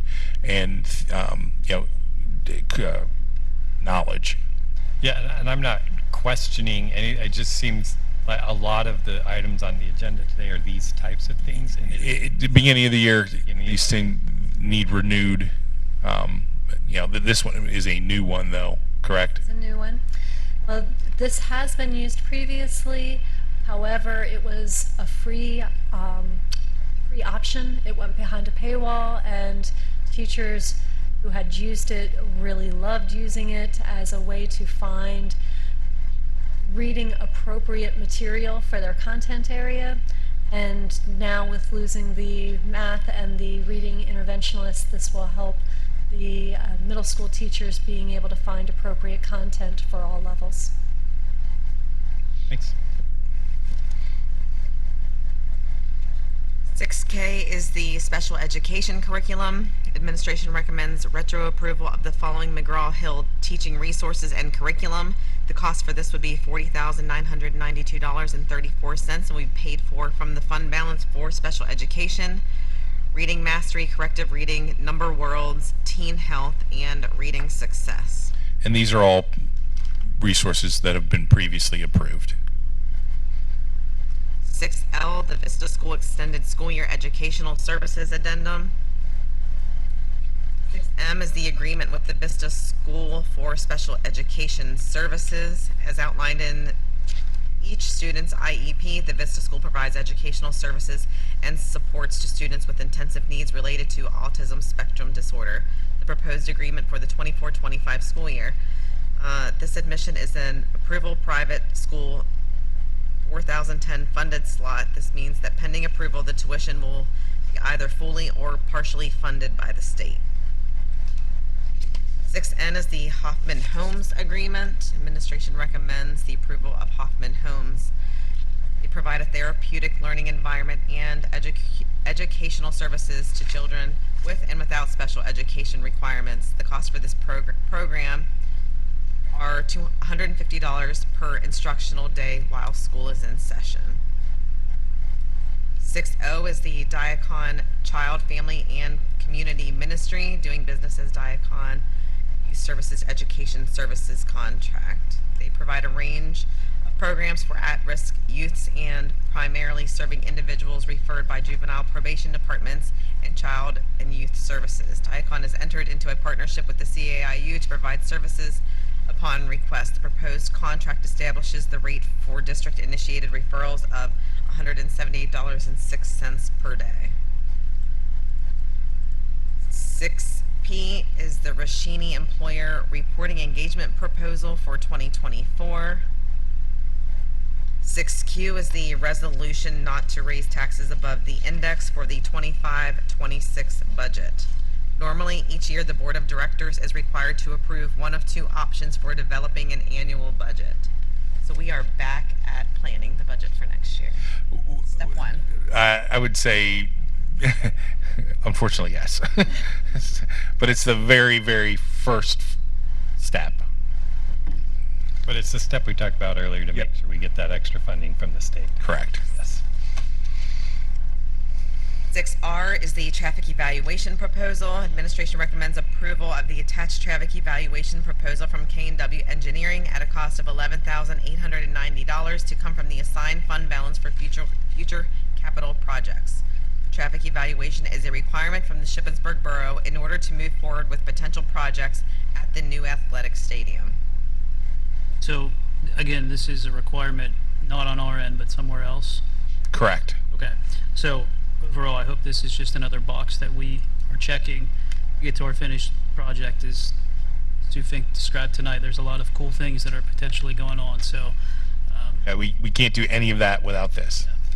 Well, didn't K&W say we had enough spots? Didn't they said we had enough spots. Burris- K&W, according to their reading of the ordinances, indicates that we do. The borough has the final say on that, and so this traffic study was what they required to help inform that. I keep hearing about the final say. I disagree with that, but that's neither here nor there. But K&W is the one that said we have enough spot. K&W is going to do this traffic study for $12,000, or is it, they're going. Right, but it is a requirement of the borough, Fred. I'm not arguing that part. Okay. I understand the requirement. Right. I got amendments and other things there. Right. I'm saying K&W said we have enough. We're going to pay K&W $12,000 for what? Just for the borough? Yes. So this is not a K. We are asking K&W to do this because we need to meet the requirements for the borough. All right. What is the requirements for the borough? We do a traffic evaluation in order to determine how many spots are needed for high school football in order to get approval to put up lights and play football there. Do they have a number? I'm sorry? Do they have a number? I don't know what they have. I know that this traffic study will get us a number. We can pay $12,000 for this traffic study and still be denied. I can't speak for the borough. Oh, I mean, you- right. I mean, potentially, Fred. I mean, so let me back up. I would say the traffic count is going to inform the borough as to what, if any, additional parking may be required to be put in for us to meet their interpretation. I mean, it's not theirs. It's their code officer's interpretation of their ordinances. So once completed. That moves the ball forward for us to get a number of parking spots that are needed, and then we'll go through a similar process of asking for variances and having I would say more than one hearing on this with them to have K&W and myself to a limited extent argue why we should get variances. I just find it hard that I could do a traffic study, get a number. I thought I had a traffic study to find out if I have enough. So, Fred, is this a more in-depth study than what K&W did before to come up with the initial number when they said they have enough, right? So They did that on our. the number was based on the seating of the stadium, which was a 5-to-1 requirement. Yeah. So by that measure, we do meet the ordinance. The borough, from my understanding, is interpreting the what if we're using or having other events happening simultaneously as a varsity football game at Friday night. Then like if we're occupying the gym or the auditorium at the same time, that would change the calculus on how many spots we would need. But I assume for this chunk of change, they will be doing things like putting those little things that count how many cars are driving. Yeah. into So stuff like for that. one night. it's one night, and So they'll count in some. correct. They'll in meeting with them. I think it's traffic planning and design is the name of the company. It's in the proposal, or it's a subcontractor for K&W. I met with them on Zoom. They do this as their business, so they deploy a number of individuals and just count. They come early, count the cars, look at where people are going, and do the calculation on how many cars are headed down to that game. It's not something anyone's ever done for us before. I mean, Not in my tenure. not as part of this project. I mean, Correct. To my recollection. It's just that they're doing we're going to do a study down in Memorial Park about the cars. But the stadium's up here at high school. So I don't understand how you equate this. So they're going to measure how many people are attending our homecoming game, hopefully, and then translate that to how many spots, if we were to play at the new stadium with lights, how many we would need. So it is counting those cars that are attending that event to make sure in their minds that we're meeting the code and the ordinances. Do they also know that when we're playing on a Friday night that we do not have any other events going on at the high school? We did mention that. Okay. carpool to the homecoming game. I can't vote against it or cause I don't want anything to hold up. Fred, I would say if you are in favor of getting lights at the stadium, then I would recommend board members vote to approve this. I'll go. I'm not happy, but I'll go along with it. But it comes to a point where Borough can't keep punching us. Eventually, we got to have something got to be on our side. And we went through the middle school. Now we're going through this. It irritates me to no end. I live in the borough, so I can talk about them. So. Next is the 6S, the PASBO District Operations Review. You might remember from the last board meeting that board members requested some proposals to conduct a review of the Shippensburg Area School District operations to help determine the capacity for efficiencies, improvements, and staffing levels. The various quotes are priced as follows. For the business office only, $10,000. For the business office and HR, a total of $16,000 or $8,000 for HR as a standalone. Option 3 is for the business office, human resources, and transportation operations at a combined cost of $21,000 and $8,000 for transportation as a standalone. And option 4 is the business office, human resources, transportation, and technology operations at a combined cost of $27,000 and $6,000 for technology as a standalone. I would encourage the board to have some discussions on which option makes sense. I mean, there's 4 there to choose from. I'd like to get it narrowed down based on the conversation here of where the majority of the board or what the majority of the board could support, if any, given the costs. I appreciate the sentiment here. I'm a little concerned about the timing since we're transitioning from one financial officer to a new one, and wonder if we should wait until we have the new person firmly established and let that person kind of guide us through this, since that's kind of their job. I'm not opposed to us doing something like this. I just wonder about the timing. In my opinion, I would think that hiring a new person, that we would want to ensure we are efficient and that we do have enough staff, and the software, whatever we're using, if we need to change that to increase efficiencies, that maybe we don't need to hire more people, to kind of lay out like what that staffing would look like to labor plan. But I'm also, even with human resources, you've seen the agendas. That's typically why they're 22 to 30 pages. They are doing a lot of hiring. Our turnover rate's pretty high amongst support staff. Support staff, average.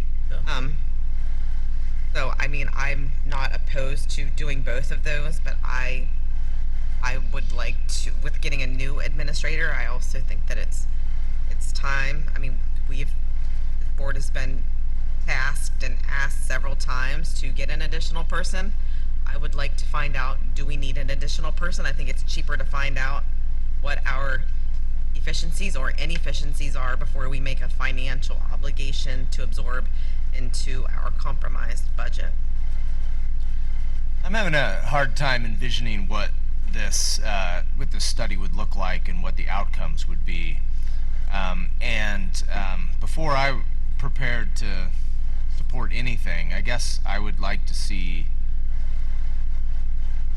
I don't know, like sort of like an outcome, maybe an example from another district of sort of what they produced. And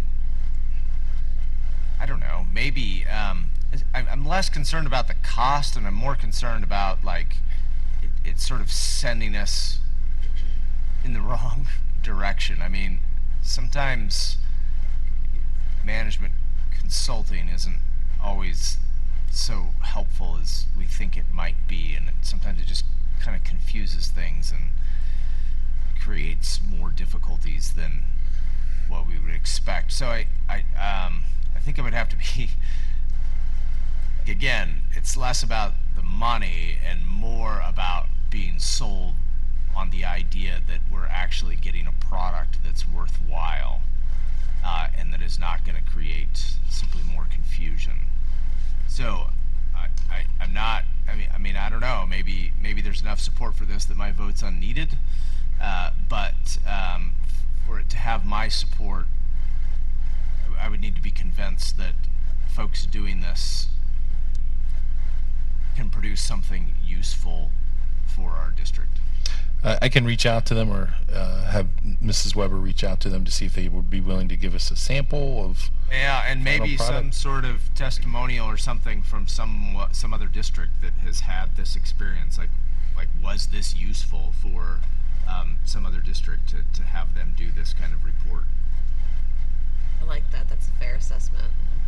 Yeah, with what Dr. Lyman said, I mean, that, and even Ms. Everly, the hiring of a new business manager, CFO, and then someone touched on the HR things. I mean, I mentioned to other local districts. Other districts are looking for like 10, 20, 30 teachers the first day of school, some of them around our area, and doing great. Like, in comparison to that, we have like maybe 2. I think there's 2 listed online, and I think they're both anticipated openings. So I don't know. I'm not. I would go with what Dr. Goetz said. I would have to see that it's like going to benefit us in every way possible. But I guess I would ask a follow-up. Is the, can we talk a little bit about, is it a desire to do all those departments? Is it a desire just to do the business department? Often business and HR are intermingled. So from my discussions, it seems like business is the top priority, but HR being connected sometimes can make a big deal. Can make a better product, I guess. I mean, in my mind, if we need this and they provide a useful product, and it's sort of gets high praise from others who have bought this service, then I wouldn't be opposed to, I mean, for me, of doing the whole thing, if it's really that helpful. But it's kind of, it's kind of to Levi's point. I mean, it's almost like we're saying the assumption here is that something is broken and needs to be fixed, and I guess I need help in seeing where it's broken,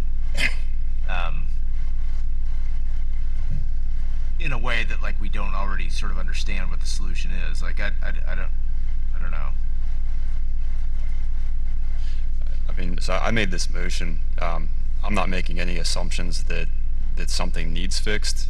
For me, this is assurance from an outside source that, hey, we are doing things correctly, or hey, we do need to make a minor adjustment here or there.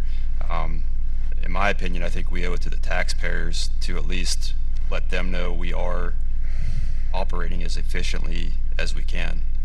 And that's my main reason for bringing this up. And I would be in favor of option 4. If we're going to do it, I would want to do every department. It gives us a good starting point, and at least we can know moving forward from that what adjustments we need to make, if we need to make any. I mean, just one final point, and just something to think about. I mean, this is how I would talk about this in class. It's like you have kind of a perverse incentive system when you hire a management consulting company to do any sort of project for you like this, right? Because if they come back and they say, yeah, everything is awesome, then we're like, what did we buy this for? You know, what was the point? We just wasted a bunch of money. So they sort of have an incentive to come back and say, yeah, you got to fix something, right? But it's like you don't really know if that's something that really needed fixing, or if they're saying that because they clearly have an incentive to say something needs fixed. So it's like you really have to sort of be careful in how you evaluate like the outcomes, and really be clear about what it is that you want when you're asking for this kind of service. I believe this initially started to be discussed when the assistant administrator was on there versus a $150,000 position or an evaluation of, do you need a body? I think that's where initially this was kind of born into discussion. I am in favor of an evaluation. We just hit the taxpayers with a 7.1 tax increase. I want to see what we actually need. We've gotten a lot of complaints or concerns that we didn't have enough help in those areas. So, Which areas specifically? We've heard about the business office. I am for the entire thing, but to Nathan's, Dr. Goetz's point, it would be nice to get a review from somebody that says, yeah, PASBO does a good job, so we can expect a good result. I don't want to pay somebody to come in and then I've been through a couple of these too, so I don't know how to guarantee that we get a quality outcome. But I also am in favor of doing a fiscal outlook forward. Try to do projections, you know, to see, and in the past I found projections to be quite helpful. This is a big number, and it's kind of tough, but I would really like to see that figured out as well. So, but I'm in support of this type of an evaluation, with caution to look at some other schools that have had it done to see what they thought. I think that was well said, Mr. Noggle.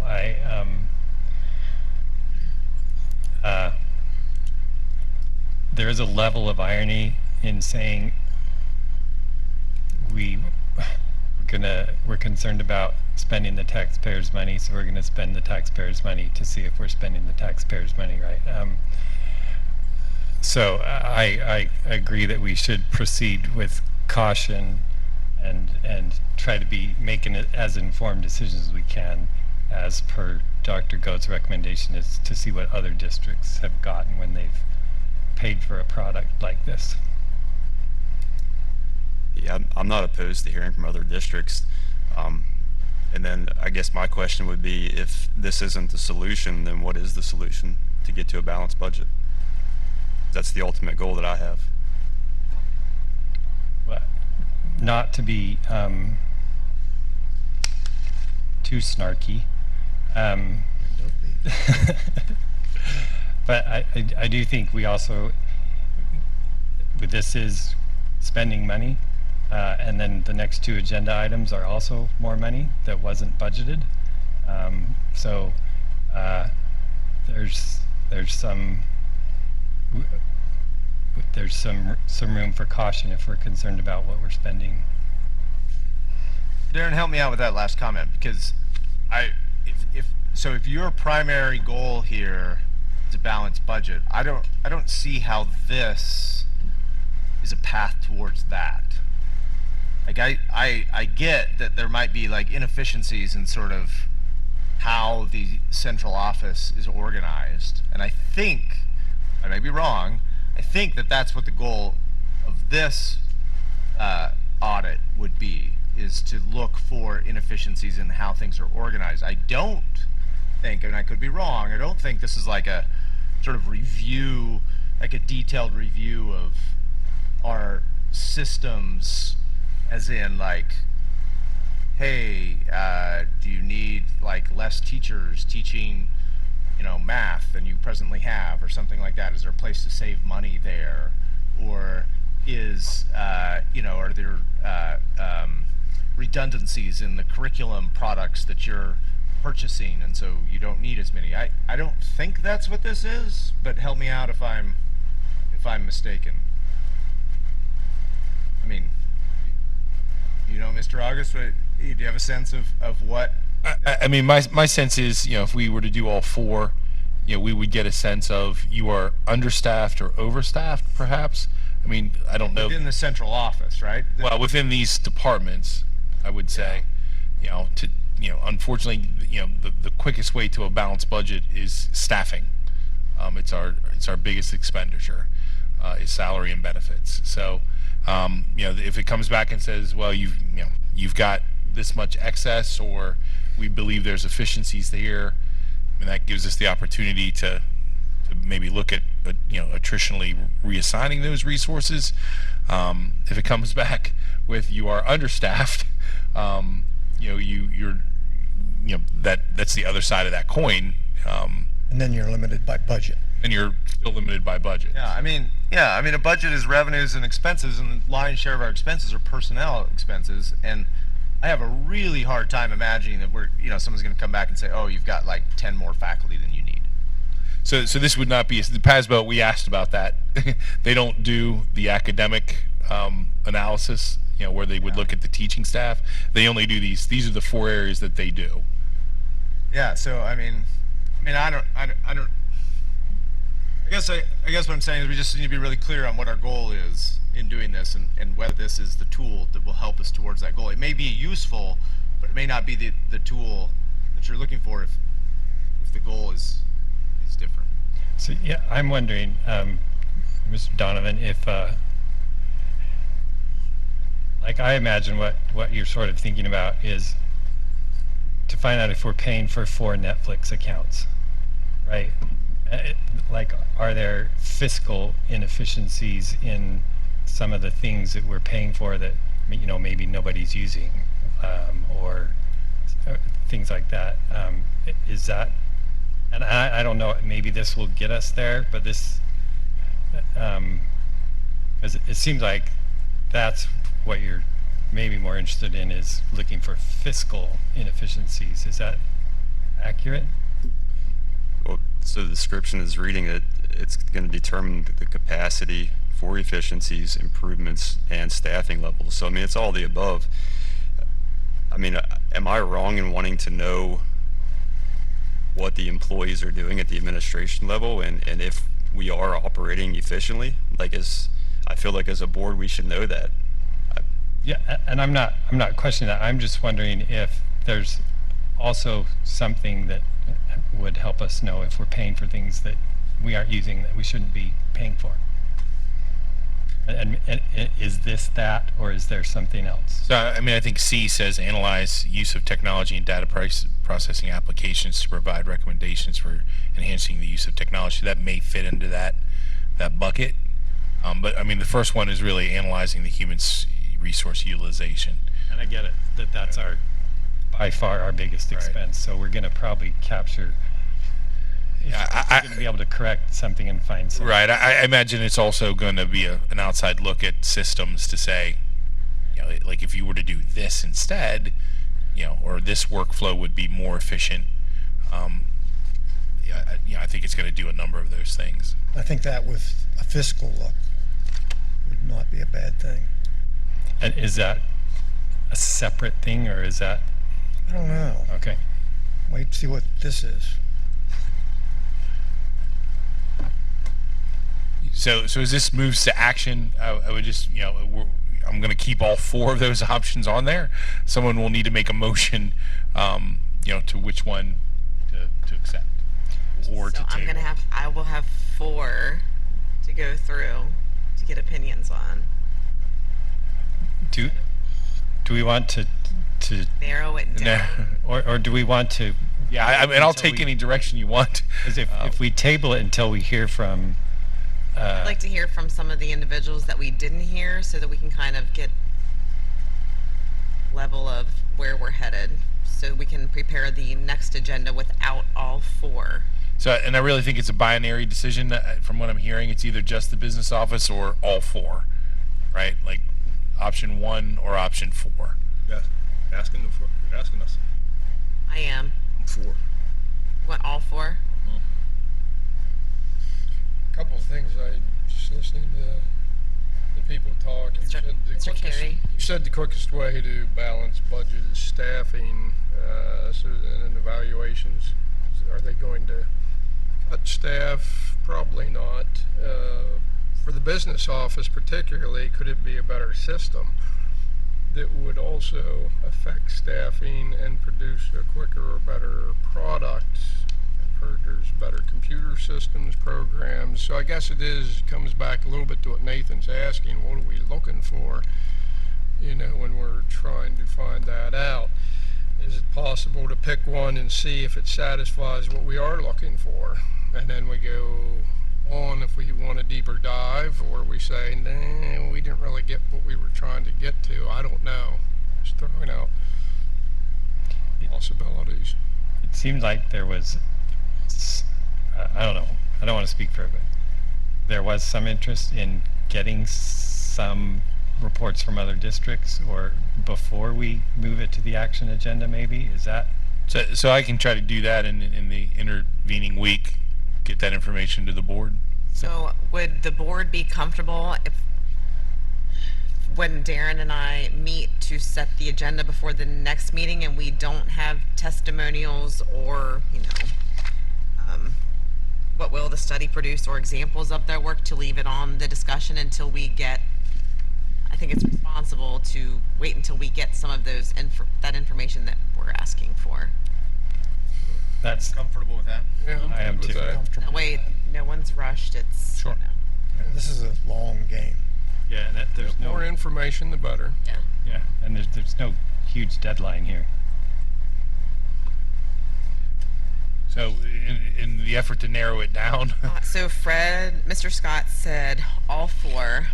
Mr. Carey, I said if we need to try the biggest targeted one first and see if we get the results we want first.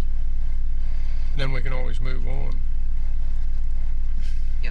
Mr. Kressler, Yeah, I'm fine. I'm fine with what Mr. Carey just said. Just start with number 1 and say business and go from there. But again, this is pending we get information that Mr. August is going to research for us. so just, it was a little hard to hear. Mr. Scott is number 4, 1. Is that one of them? Okay. You're keeping score? I'm Okay. keeping score. All right, great. Dr. Goetz, I mean, I guess if I were gonna do it, if I were convinced it was worth doing, then I would just say do it all.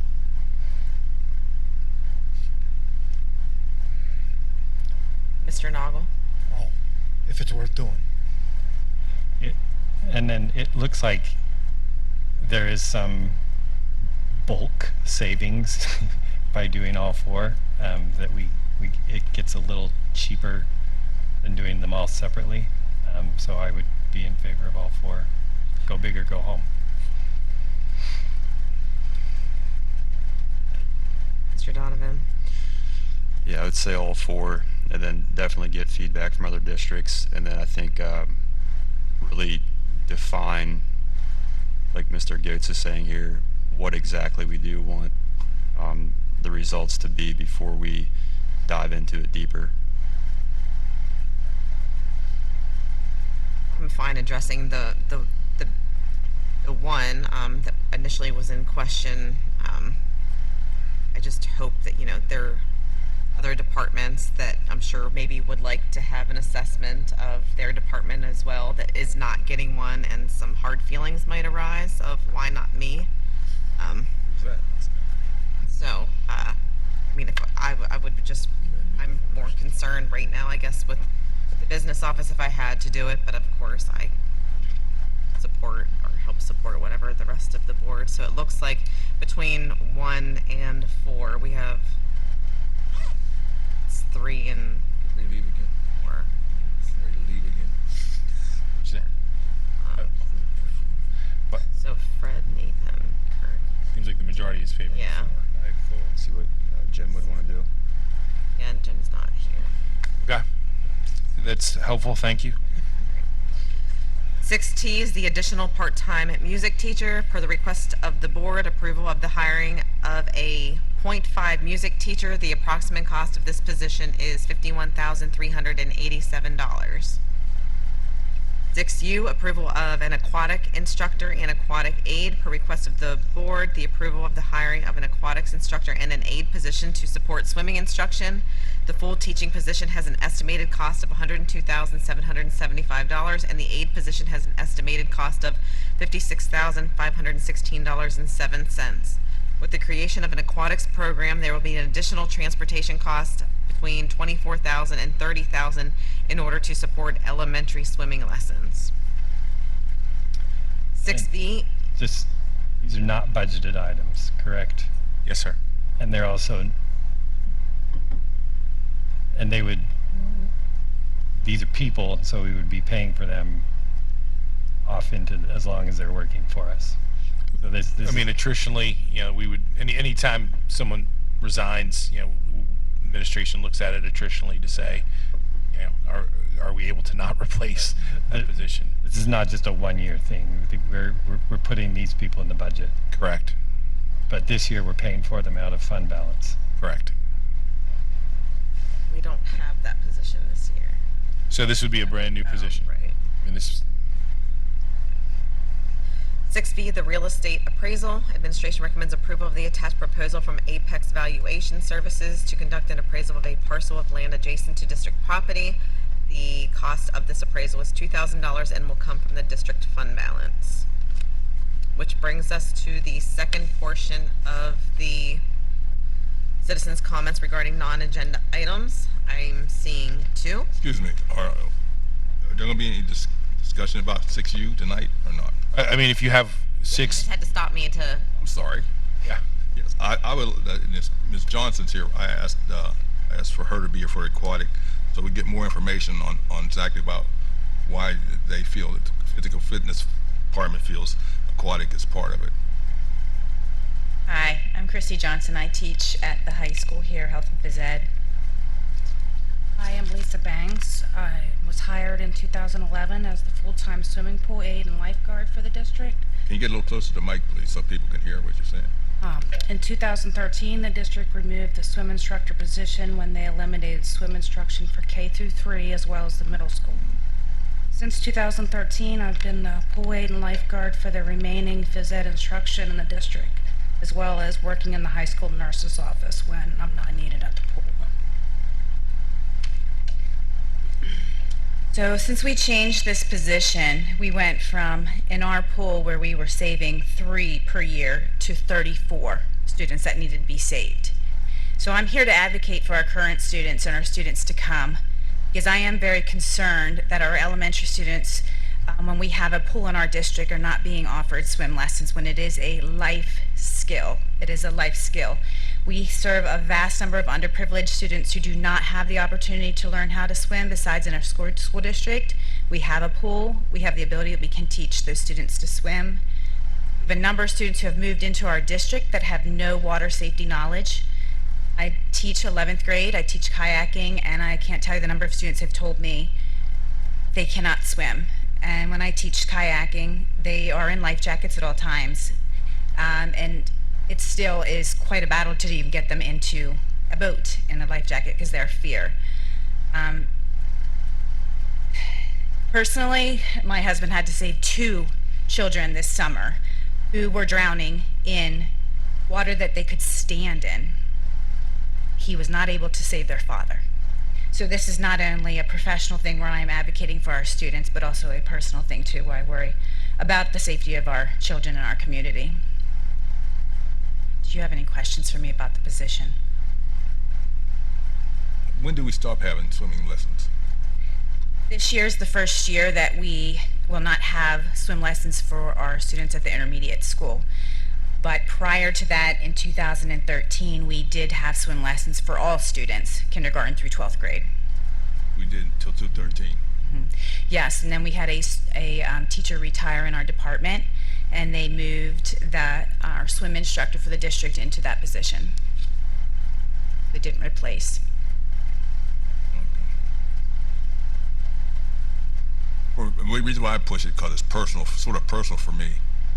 When I was on a trooper on the road, I called to a scene of a child, and I got there right after the ambulance, and to see that child drowned, and his older brother was there but couldn't do anything because he didn't know how to swim.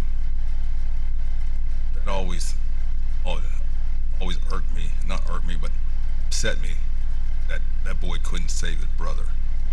I think, you talk about a lot of money. I don't disagree with that. I don't know how you put money on a child's life. If we can save one child, or they're able to, someone else can save a child and learn how to swim, I think that's the most important part. But I'm only one vote, but I wanted both sides to be heard about that. And I understand about the diagram and all the rest of this stuff. For me, it's personal. Again, I just want to tell you from 2016, we had a sufficient program here for all of our students. We had 3 and we had to go in and save, and now we are up to 34 where we've had to have students saved in our pool with a lifeguard, certified lifeguard, and instructors in there. So it really has already taken a toll. And if we don't offer any, you imagine what it's going to be after that. Thank you. Thank you, Christy. Thank you. Citizens' comments. So please identify yourself by name and district. All comments to the board as a whole, and make sure they are in the form of a statement. Questions will be taken under advisement. Responses to questions will be offered after due deliberation and will be provided by the superintendent. You'll be allowed 3 minutes for your comments. Comments relative to private student matters or personnel issues should be directed to the appropriate school authority outside of this meeting. The presiding officer reserves the right to interrupt, terminate a participant's statement when the statement is too lengthy, personally directed, abusive, obscene, or irrelevant. Just a couple reminders because we're implementing a relatively new system. If you wish to speak, I believe there are cards in the back. If you could fill one out and bring it forward, that would be great.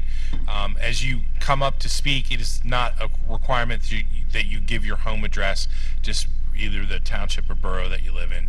It's sufficient. Isaac Wolfinger.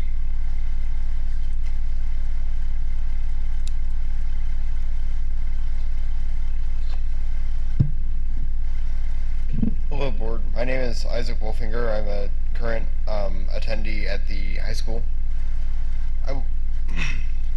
And I just have a few thoughts on the recent cell phone policy. And I wanted to start off this by saying, was there any consideration at all to asking students for their feedback so that administration could understand how our education could be impacted?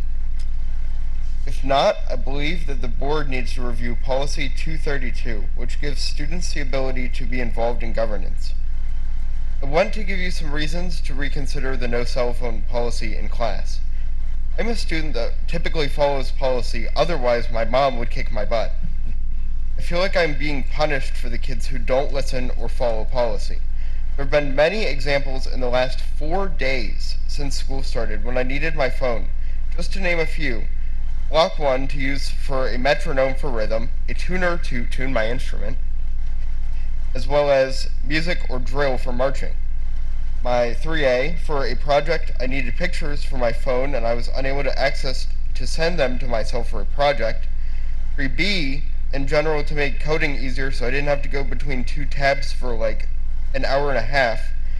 And I would also like to quickly mention that my friends who are dual enrolled at SU are unable to do the 2-factor authentication for the classes and therefore cannot log in. Thank you. Thank you, Mr. Wolfinger. Mrs. Wolfinger.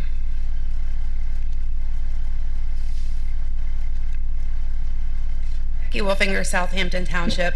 I wanted to start this evening, first of all, to thank our food service department for going above and beyond for our students who participated in band camp this summer. They did not have to, but they brought meals over at lunchtime for our students for free, and they were able to serve on average 40 to 50 students per day. And to me, that was going above and beyond. So I just wanted to thank them for that. So I did not have the opportunity to speak on the cell phones last meeting, so I wanted to share some of my thoughts. Reasons stated last meeting for removal of the cell phones, a couple of them were test scores, which test scores increase when phones are not allowed in classrooms. And I just wanted to know how this is proven and what test scores are improved since phones are not allowed in classrooms during standardized testing. I was curious to know that answer and how it was tracked. Phones are distracting, reduce performance, kids need longer to refocus. And absolutely, and this sounds like a disciplinary issue in the classroom, that the teacher should or do address. There are many things that are distracting to kids, other classmates, kids listening to music with no earbuds, kids, getting on YouTube on their Chromebooks, that can be distracting. Suicide and mental health crisis. Do we really want to blame phones solely on this? School districts across the country force kids out of the classroom and onto Chromebooks. Now, even though we are not locked down anymore, our district directly contributes to the technology addiction K through 12. There are no parameters and no cutoff times each night, so many kids are on them late at night. Schools across the country use Chromebooks more than the 2 hours per day recommended by Department of DHS. Before COVID, I remember as a parent being reminded constantly about screen time, and now it is encouraged and enabled. So should we do away with Chromebooks too then? Bullying. Kids will bully before school with phones, after school with phones. It really breaks down into a parenting and discipline issue.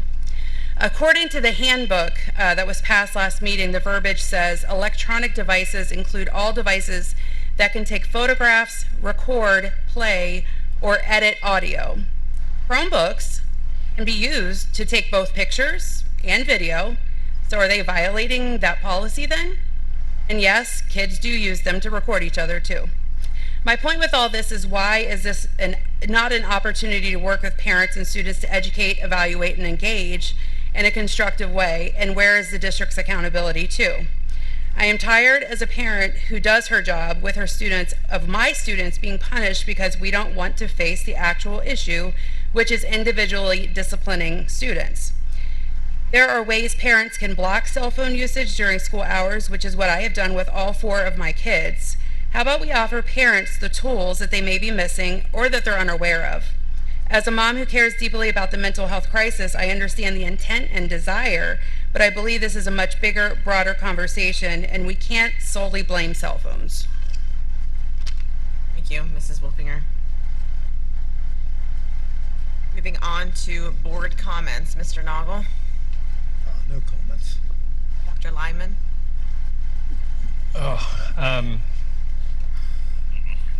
I just wanted to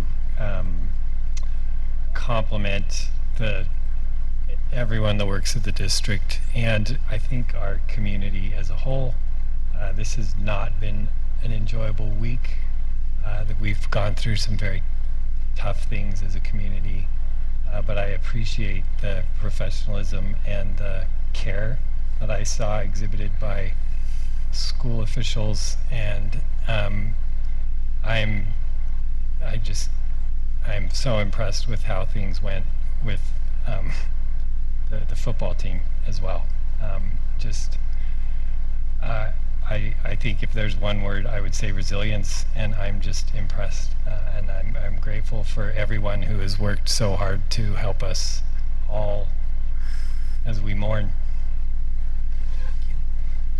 Dr. Goetz. Can I make a comment? Sure. Sorry. I don't want to forget to thank Mrs. Lentz for a lot of the hard work she put in. She helped me understand the budgets, and I looked at the things pretty deep. And she took the time to explain. She's given us some great presentations. I wish she weren't leaving. But I think she's an excellent professional, and she's one of the smartest accountants I have ever worked with, and I've worked with quite a few. Dr. Goetz. Well, I want to echo Mr. Noggle's comments there, but Ms. Lentz, you're still going to be with us for a few weeks, right? Yeah. I'm going to save my special goodbye, I think, for later.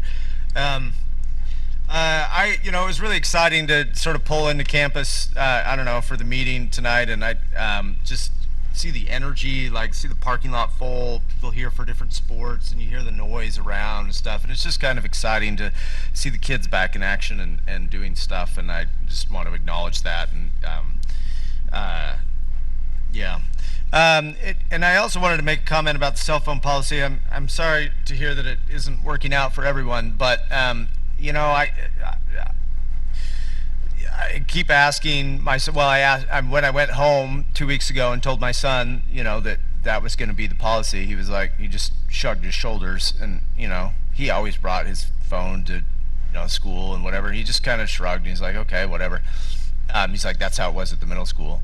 And then and I asked him today. I'm like, well, so what are you hearing? You know, are you hearing complaints or students talking about it? He's like, no, nobody talks about it. Nobody cares.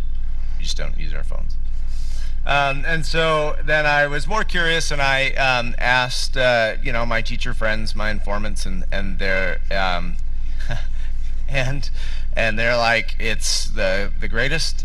We don't hear anything from the students. Haven't heard any complaints. And all this. I mean, these are my teacher friends. I can't pretend that it's 100% survey, but they're like, you know, all the teachers that we talk to love it and are very happy with it. So, and I'm happy with it too.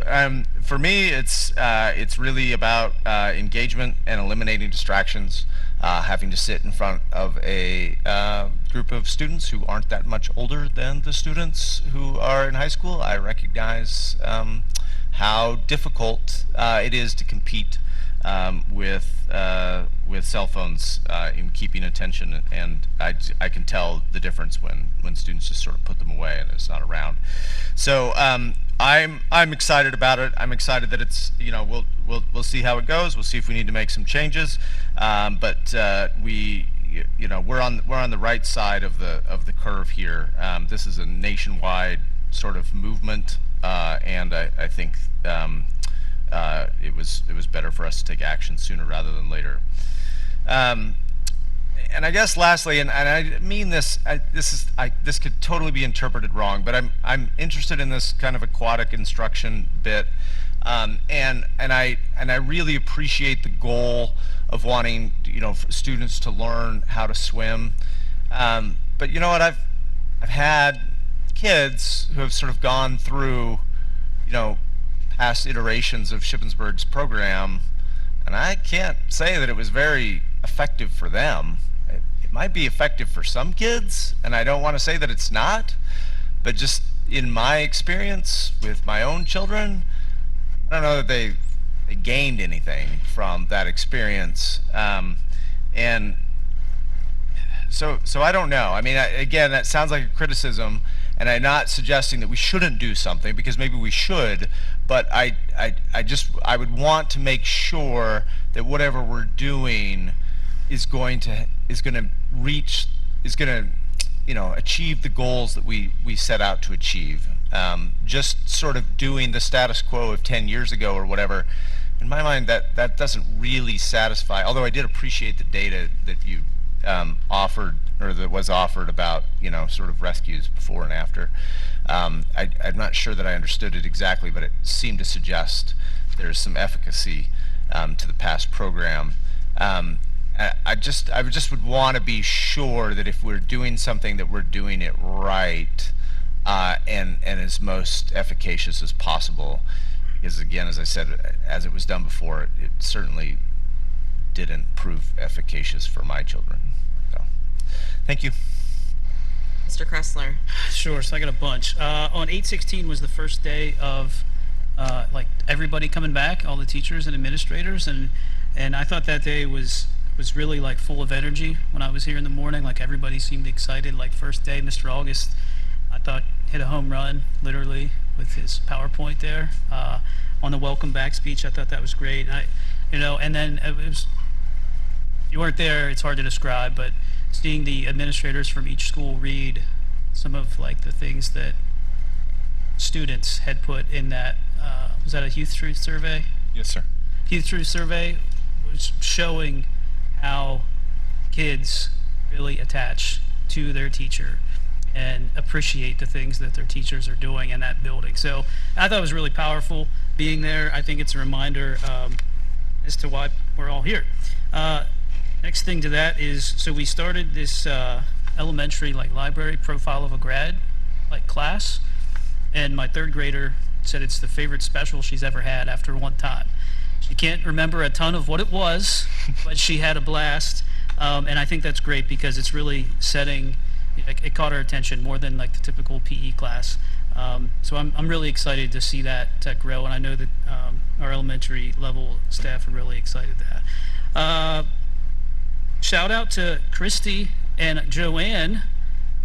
I saw them helping with some bus duty at Nancy Grayson because it was a little hectic over there. But I mean, it just goes to everybody kind of jumping in and helping wherever needed sometimes. And I don't want to take all of it. A good bit of the business office staff, Lisa Musser, accounts payable, Cindy Steele went over and helped, and Shelly Stauffer. We all jumped in and went over and helped with kindergarten dismissal. Thank you all, because it was it's beginning of school. It's a little hectic, but it was great. Let's see. The Shippensburg Hall of Fame induction ceremony is this Friday for the first time in 5 years. There's a new class. The 4 inductees are what I would consider a really great group of inductees. Mr. Lloyd Heller, who was the original chairman of that committee to help start the entire thing, former coach here, former guidance counselor, assistant AD. The 3 athletes are Neely Spence Gracie, maybe the best, well, she is the best runner that Shippensburg has ever seen. She's even the best runner in the PSAC, I think, in terms of championships and stuff won and All-Americans. Craig Van Syok, who was the all-time leading scorer here for about 15 years with basketball, and then was a football player as well.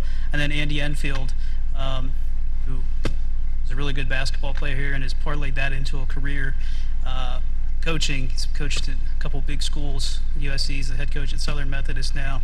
I think 2 of the 4 will be here in attendance Friday, so it should be a really cool event. They're going to get recognized at halftime of the football game, so I'm really looking forward to that. Speaking of football, varsity football team brought back the LBJ to its rightful home right here in our trophy case, 28-6 final. I do want to say, just throw out my appreciation to the Big Spring community.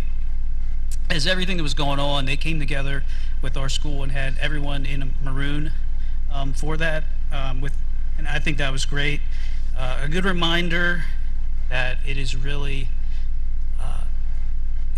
there's more than just like a football game. There's a lot of things in life. So that was really good to see. So thanks to everybody at Big Spring for being generous hosts and everything like that. And then finally, I just want to take this moment to really just say something about the extremely unfortunate events from this last week. Our town, like every other town across our great nation, certainly has issues. If any of us get on social media, we see it all the time. That said, I truthfully have said before, and I'll say it again, that I love this town, I love this district and community. I'm proud to call myself a graduate of Shippensburg.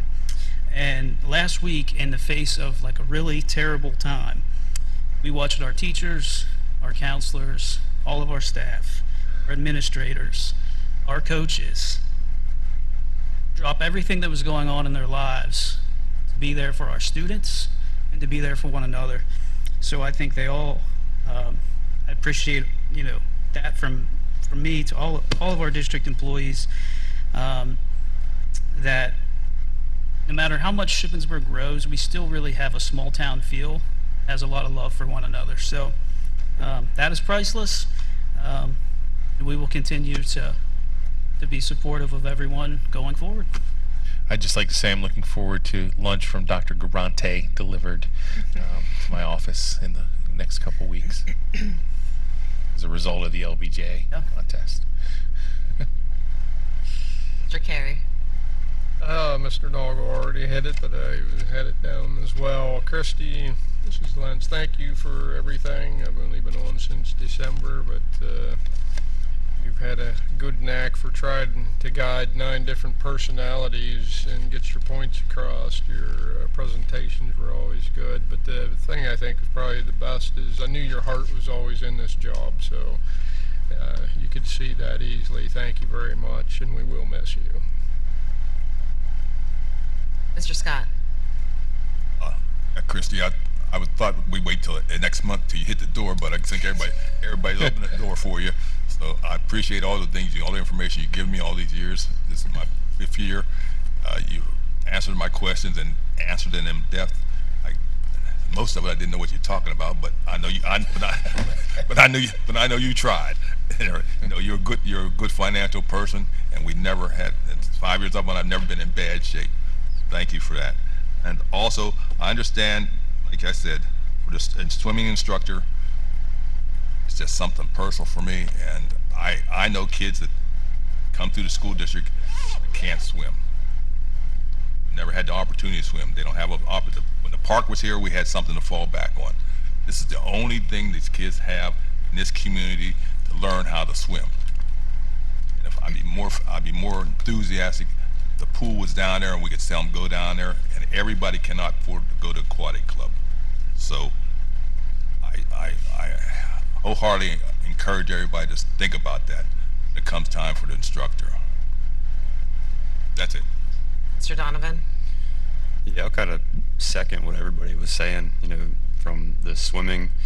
I believe if we do implement this, it's going to be an upgraded version from what we previously had at the district. That's something we can definitely discuss further if that gets to that point. And then thanks to Christy for everything that she's done. I also want to say kudos to Mr. August and the administration team for how they handled this past week. They handled it very well and stayed on top of things and got out the appropriate information in a timely manner. So much respect for that. And back to the PASBO evaluation thing. So I'm a businessman and I'm always looking at numbers. I'm a numbers guy, and efficiency is very important to me. So I don't want to come across a certain way when I ask questions about that kind of stuff, or it's coming from a good place. I'm not looking to cut people or say, hey, you're fired, or I'm just trying to figure things out and making sure that ultimately our students have the best opportunity while they're here at this district. So that's my reasoning behind pushing for those things. That's it. Just a few other things. So the Greyhound family suffered a profound loss over this past week, but to see the way that SHIP showed up and showed out, just showed what the Shippensburg community is all about. It made me really happy to be a Greyhound. They showed us what exactly community looks like. Love, the compassion, prayers, the thoughts, the visuals. So I'm really proud to be a Greyhound. Something I've been thinking about while I read my chicken scratch. We're a very diverse board with diverse backgrounds, interests, and passions. And I'd like the board to think about those passions and desires and to create some goals.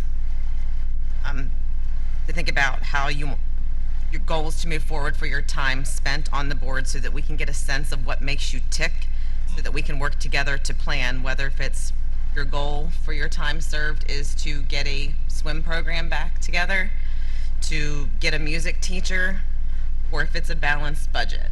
But I think for us to know what makes each other tick, to write some goals that you would like to accomplish during your time on the board, that we can keep those goals at the forefront of our mind when we're making decisions that aren't budgeted for.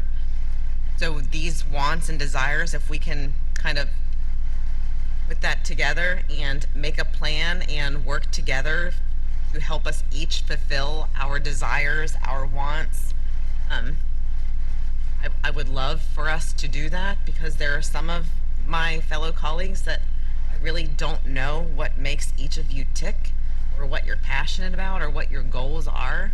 So I definitely would like to see us, maybe if it's just writing a list and giving it to me, and then I can kind of put it together so that I know, so that we can remind each other when we're making purchases or making recommendations of, hey Fred, do you know that $15,000 we could put towards that swimming program?